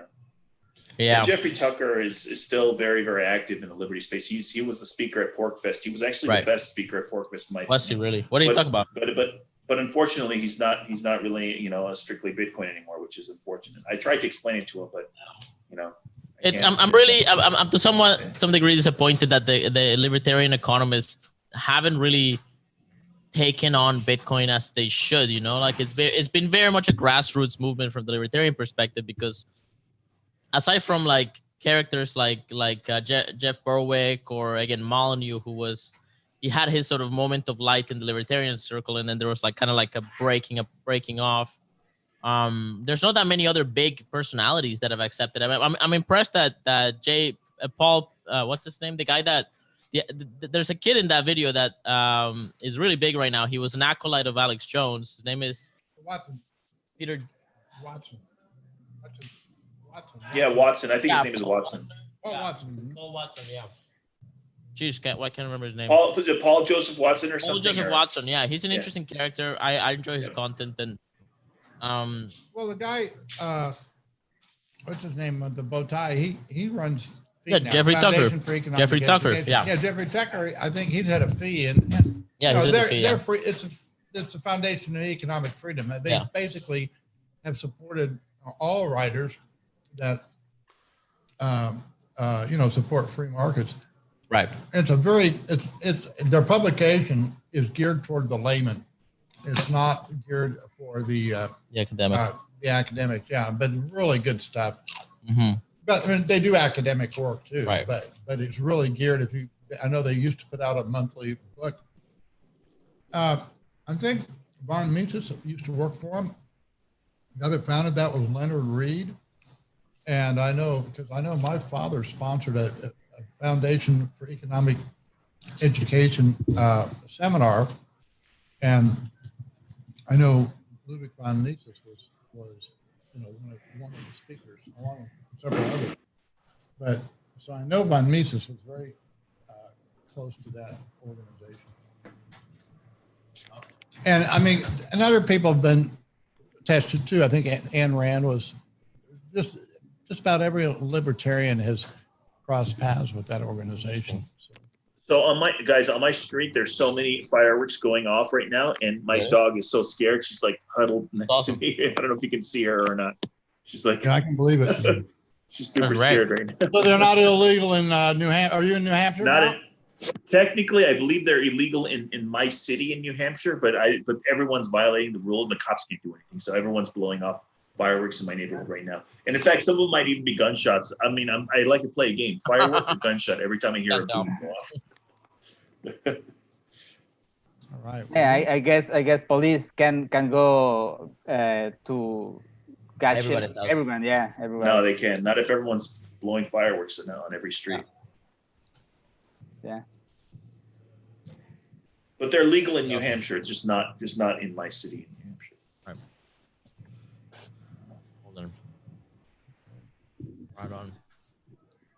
Yeah, it was a great video. Thanks for sharing, Bitcoin Motorist. Yeah. Yeah, sure. And it is. It's similar to what Ugly Old Goat says when he says, that Bitcoin is like America and the American Revolution. That's what he means. It's the idea behind it. You know, it's not a nation thing. It's just the liberty idea. The very American idea, in some ways. Yeah, it is. It is very. And you know what? Somebody that wrote that article, he was from Russia that actually made that first analogy. That doesn't come from me. That came from somebody else. It was some distant. They recognized it right away that Bitcoin is America. And, you know, we've lost sight of what America is. That's really sad. It's really become evident with these riots and everything that's going on. I mean, my gosh. I mean, who would have believed that? And we even have Trump, who everybody, you know, the conservatives, you know, it's been a pleasant surprise. But guess what? He's the one that has instituted basically opened the door for universal guaranteed income. And, you know, you know that it's already, the door's already been opened. When they opened that faucet and they said, well, everybody's going to get $2,000 this month, you know, just to keep the economy going. Ugly. How do you stop that? UBI. You can't. No, you can't. No, you can't. And that's why I say I just can't get bullish. I mean, bearish on Bitcoin at all, because I do think if ever there was a time that we're going to go into hyperinflation, and you know what, we've never lived through it. We don't know what it's like, and it's just it just things get so disorientated, so nothing will make sense. Yeah. And that's I mean that's the way things were in Soviet Union, because they had a complete command economy, and you'd have a glut of one thing that nobody wanted, but people that want and need something they had nothing of, because they didn't have a market economy. And that we're destroying the markets. We just are. And so it's going to be up to the Bitcoin hodlers to become bankers, and we need to basically it's going to be your generation's job to reinstitute order. I mean, that's your challenge. Great challenge. I mean, it's just it's a big challenge. Yeah, it's going to be a huge challenge, but so be up for it. And you know what I've been through, you know, in my lifetime, I just kind of feel like it's been training to get me here where I'm at now. Hopefully, I can pass on what little I know. But you know, you guys, the baton's being handed to you guys, so grab it and run with it. Hey, Ugly, I'm just looking forward to read that book you are writing right now. Well, yeah, I mean, it's nothing really new. It's just everything that I've already said. I'm not going to be doing anything new. And, but the whole thing is, I mean, it'll be equity trading, but the new equity is Bitcoin. And so the new standard is Bitcoin. And you just have to think in those terms. You got to, and that's the first part. And Juan's kind of agreed with me. We're going to try to do a second part. Once I get the basics laid out, we want to do how to put yourself on the Bitcoin standard, because that's really the challenge that's waiting for people. We don't know. I mean, back in the early 1800s, they had gold. They had, quote, a gold standard, but they didn't really have the banking had not been developed to the point where they issued self-liquidating credit. And that was a big innovation that created the wealth in the last part of the 19th century.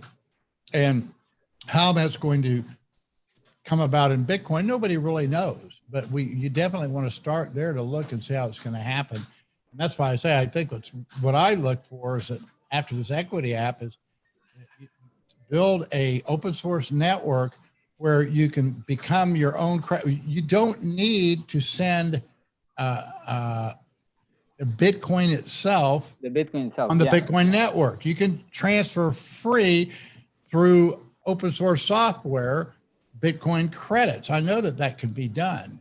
And then, you know, whether or not you're credit worthy, you know, if you're not a credit worthy bank, people are just going to, you know what, just send me the Bitcoin and I'll pay the fees. I don't care. I want the Bitcoin. Whereas, you know, people that, you know, have a reputation, they're not going to have any problem accepting other people's Credit, Bitcoin. yeah. You're still going to limit your risk. You're not going to take a whole lot of one person's Bitcoin credits, because you don't want to.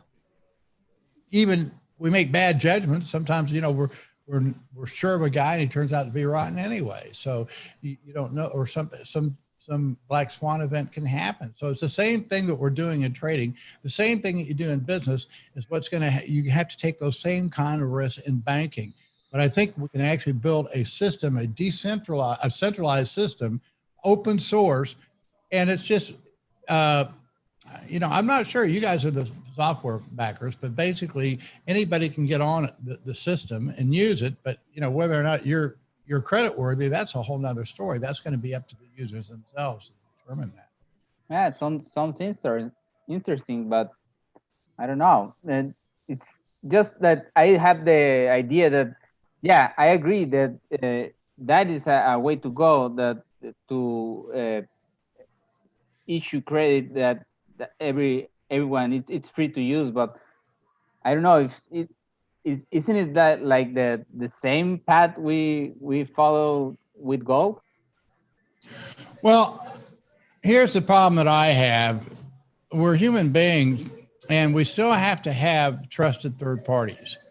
So what I see as the limiting thing right now, particularly in the crypto space, is it just gets so too dogmatic and I get it, and that's kind of a good reaction, but it's also strongly influenced by Murray Rothbard, who a lot of the anarcho-capitalists, that's kind of their Bible, the guy that wrote it. But he was very much against any kind of a credit. 100% gold reserves. That's the only, that didn't work. That never worked. You had to create a credit system that represented the total economy. And then Bitcoin or gold was just one more thing that you could redeem the currency, the issued currency for. And that's what I see will eventually emerge. So I get it, but I understand the back end, that the people that actually brought us Bitcoin had to think in that terms to get us there. But to stay in that realm of thinking and to think that everybody's going to get there, I don't think it's very practical. The practical thing is going to be, it's like what Gmail did with email. I mean, you got to make it easy for people.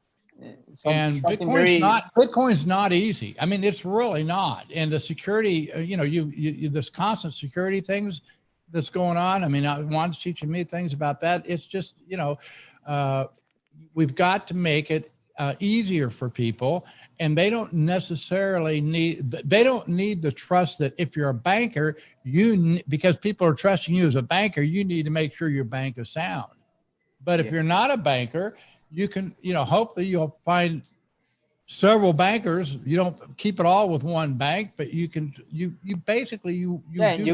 can diversify your risk or something like that. It's kind of like, when you did the equity app, remember we got a little bit of flack. Oh, you need to have all these security, it has to be, no, I don't have to have any of that because I know Victor. What was it that they were wanting us to do? Somebody wanted us to get it verified independently, or that there's no bugs. But if you do that, every time you do make a change, you got to verify. I changed just a character in the code, and then you need to verify again, and that's just. So there is such a thing. There is, Von Mises called it a human action. We're humans. We interact with each other. We do have to. My mentor was E.C. Harwood, and he, when I asked him, I said, well, you know what, I did one coin and I put American Institute on it, but I don't really want to be honoring your institute. What do you want put on your gold coin? And he said, for integrity, there is no substitute. And I agree that, you know what, I failed on that so many times in my personal life and every aspect, but that doesn't diminish the ideal. Yeah, but such a powerful phrase that's there. I don't know. So amazing. I mean, that's why he's my mentor. I said, man, I mean, you know, I couldn't live up to that standard, yet I still have that standard, you know, and that's what, just has to be our goal. I just think that my idea is that, I don't know, I don't have any issues with credit or all the things that you said before.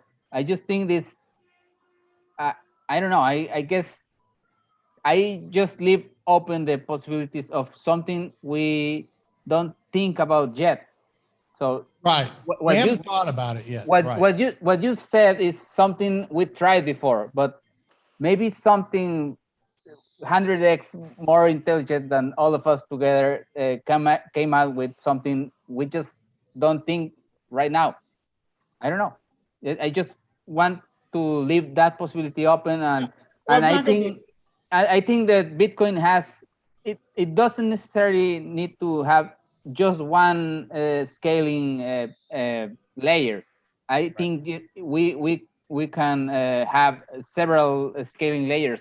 One of them being credit issuing, but by merchants or entrepreneurs or banks, as you said.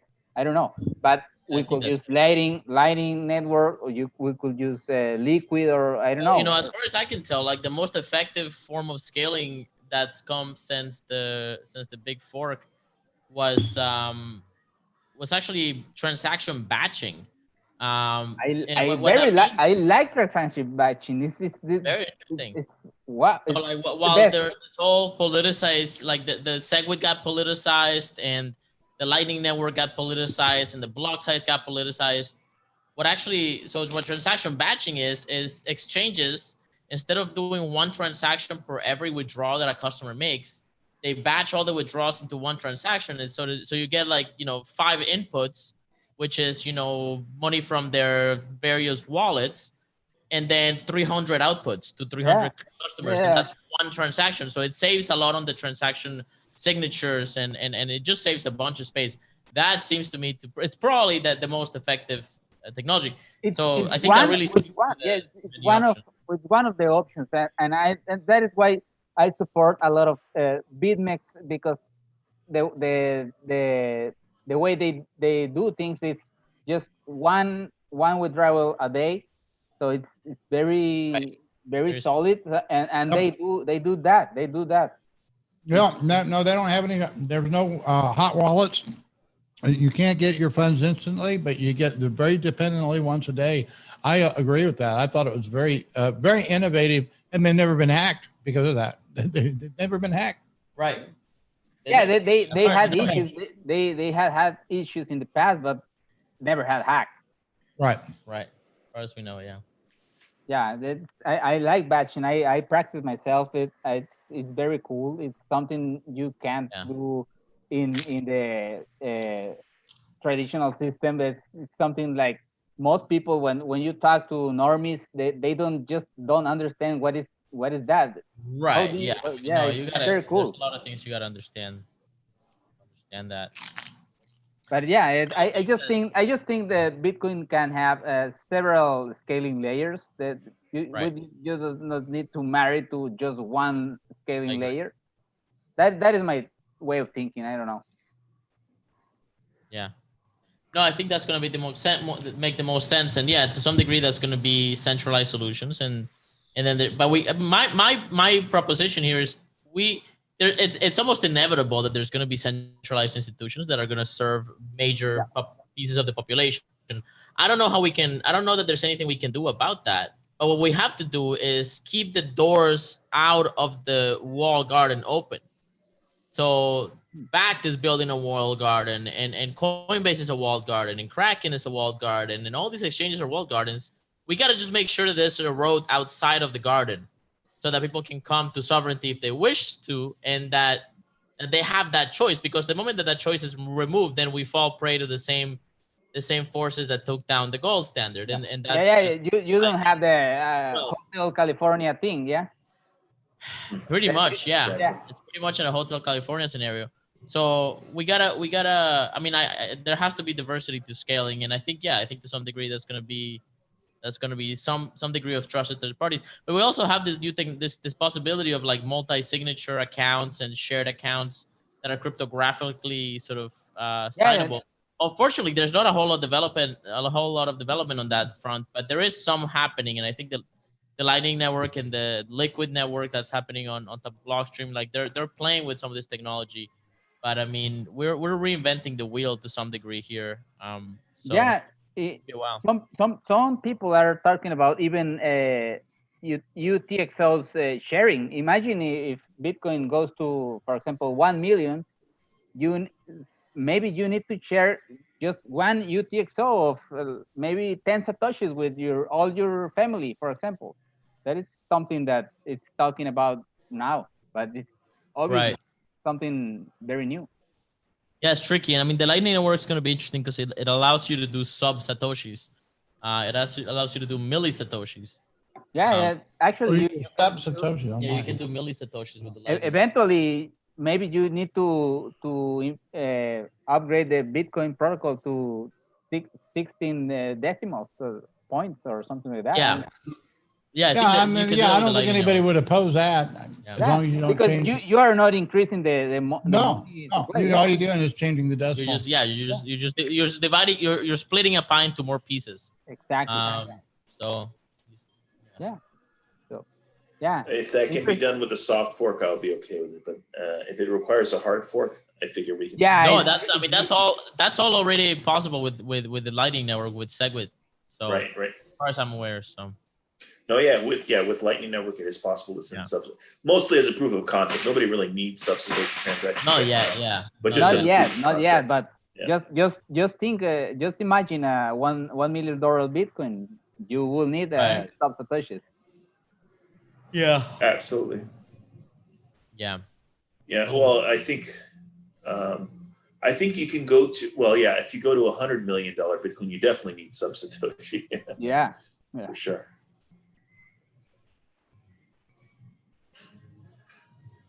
Is that a flak jacket your dog has on? It seems like it because she's so scared right now. She's like up, in my grill and everything. She's like, normally she just lies in her bed, but right now she's fireworks just terrify dogs. It must be their hearing or something. Yeah. Absolutely go nuts. I've never known a dog yet that doesn't go crazy. The way her ears are dropped down right now, she's like super terrified right now. Yeah.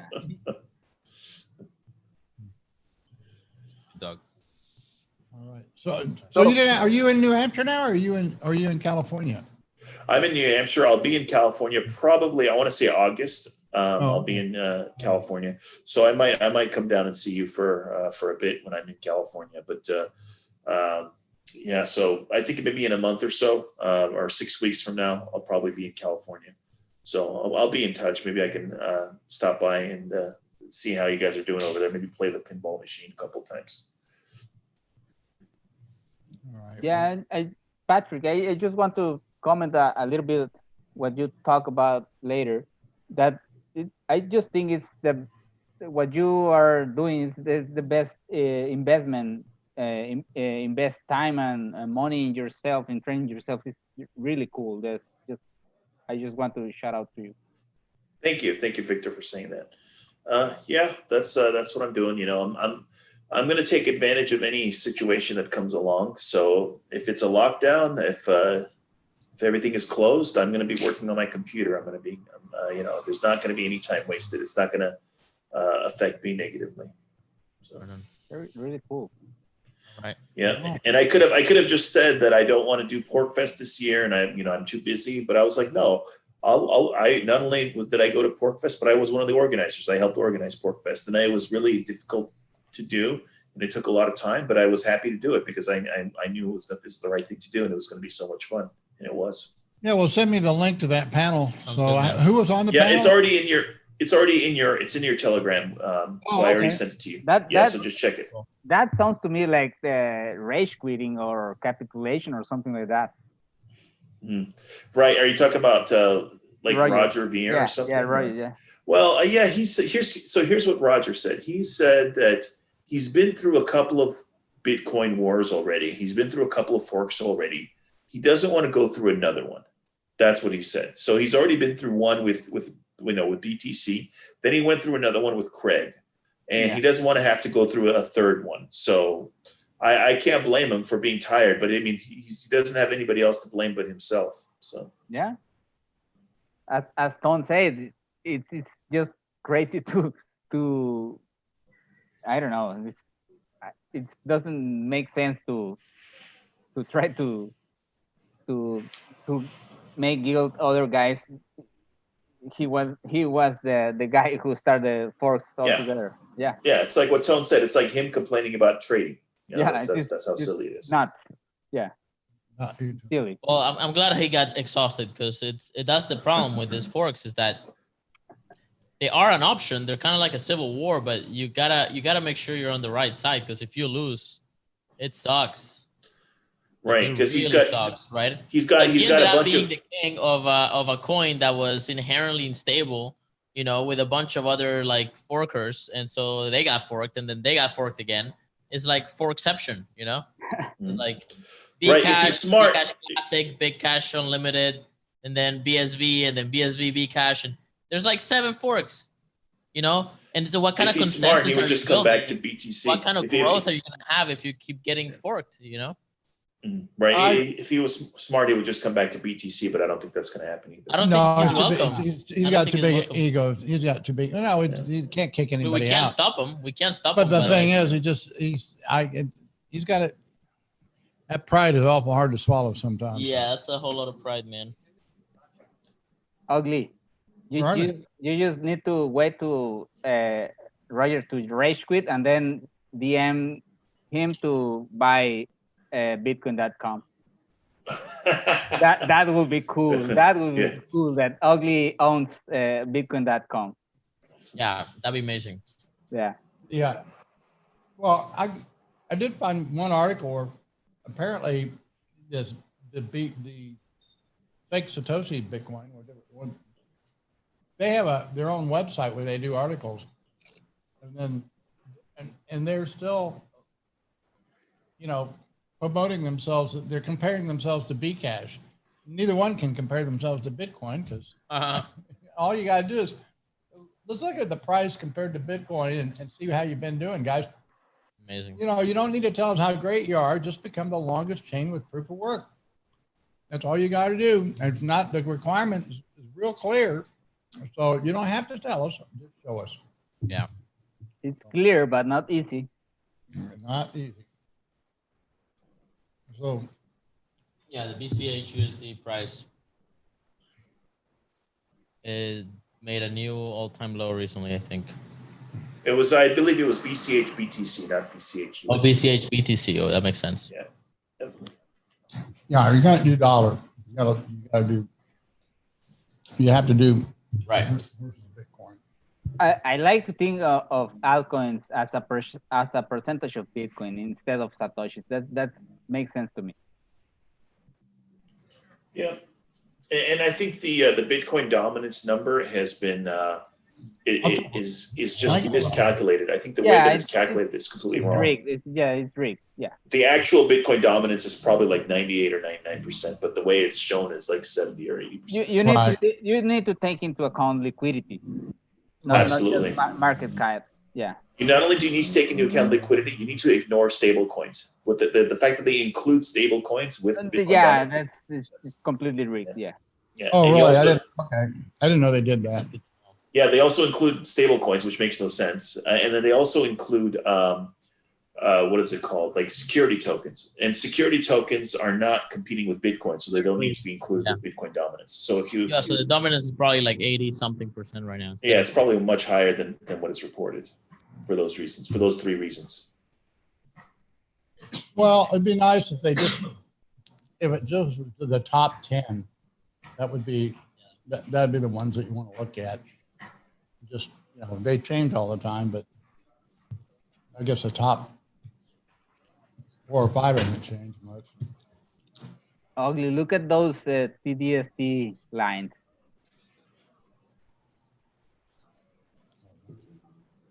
Look at what? The TDST sequential lines, the TDST trends. The red dots and the green dots on your screen. Yeah. Wow. It just, And interestingly, it's doing the same thing on your equity. Once you broke a red dot TDST, your equity is just exploding to the upside, for example. But this market is just like as soon as touch the TDST, it goes the opposite way. As soon as it touches the TDST, it goes the opposite way. It's like something like what we have talked later that about the parabolic star, that it's a contrarian indicator. You remember?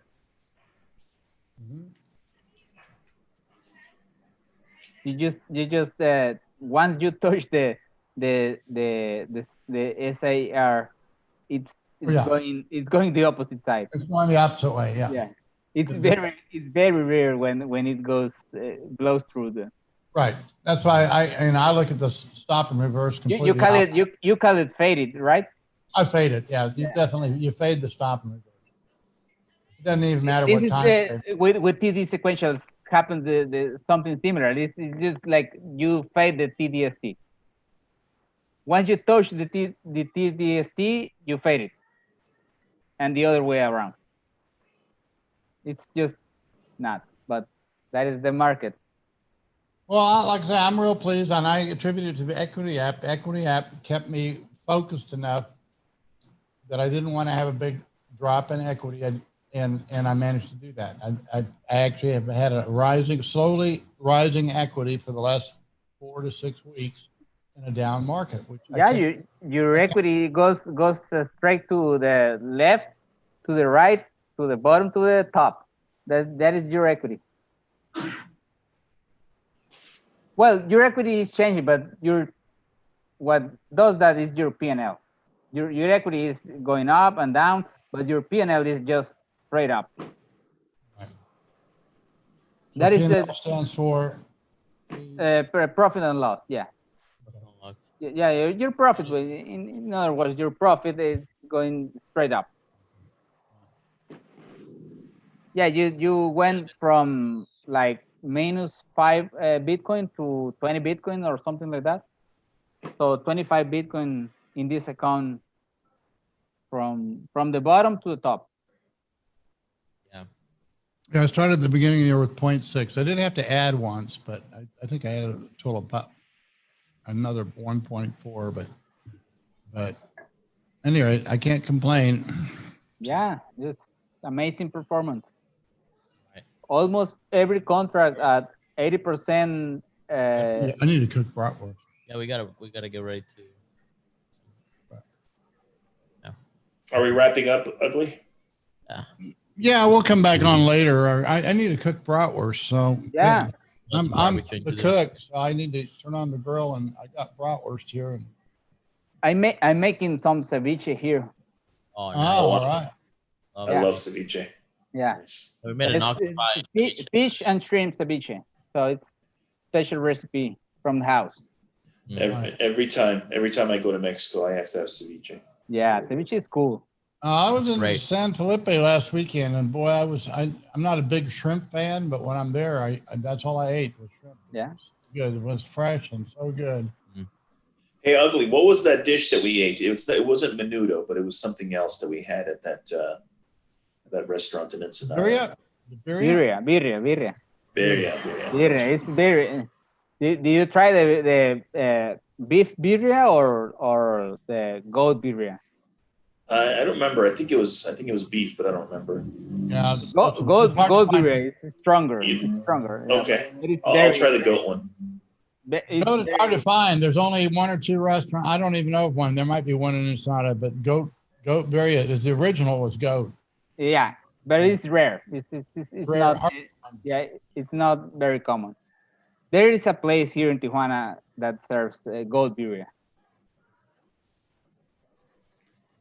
But the flavor is stronger. Yeah. All right. Yeah, maybe just wrap it on here. Yeah, I think we should wrap it up. Okay. Yeah, I'm ready. All right. Well, thanks guys for coming. Thanks for having me out. Appreciate you joining Bitcoin Motors and Victor. Thank you, guys. Yeah. And we can. I don't fill up for a marathon unless you do. We can just kind of come in and out. Mm-hmm. Do it that way. Yeah. We'll get some food and maybe we'll hop on another live stream later tonight. So keep an eye out. We'll definitely share it everywhere if we do that. All right. Thanks for watching, everybody. Thank you, guys. Bye, everybody. All right, enjoy your 4th of July. Have a beer, talk to family, connect, socialize. Enjoy. And don't worry about social distancing. Just don't worry about it. Assert your independence. Yeah. All right. See you guys.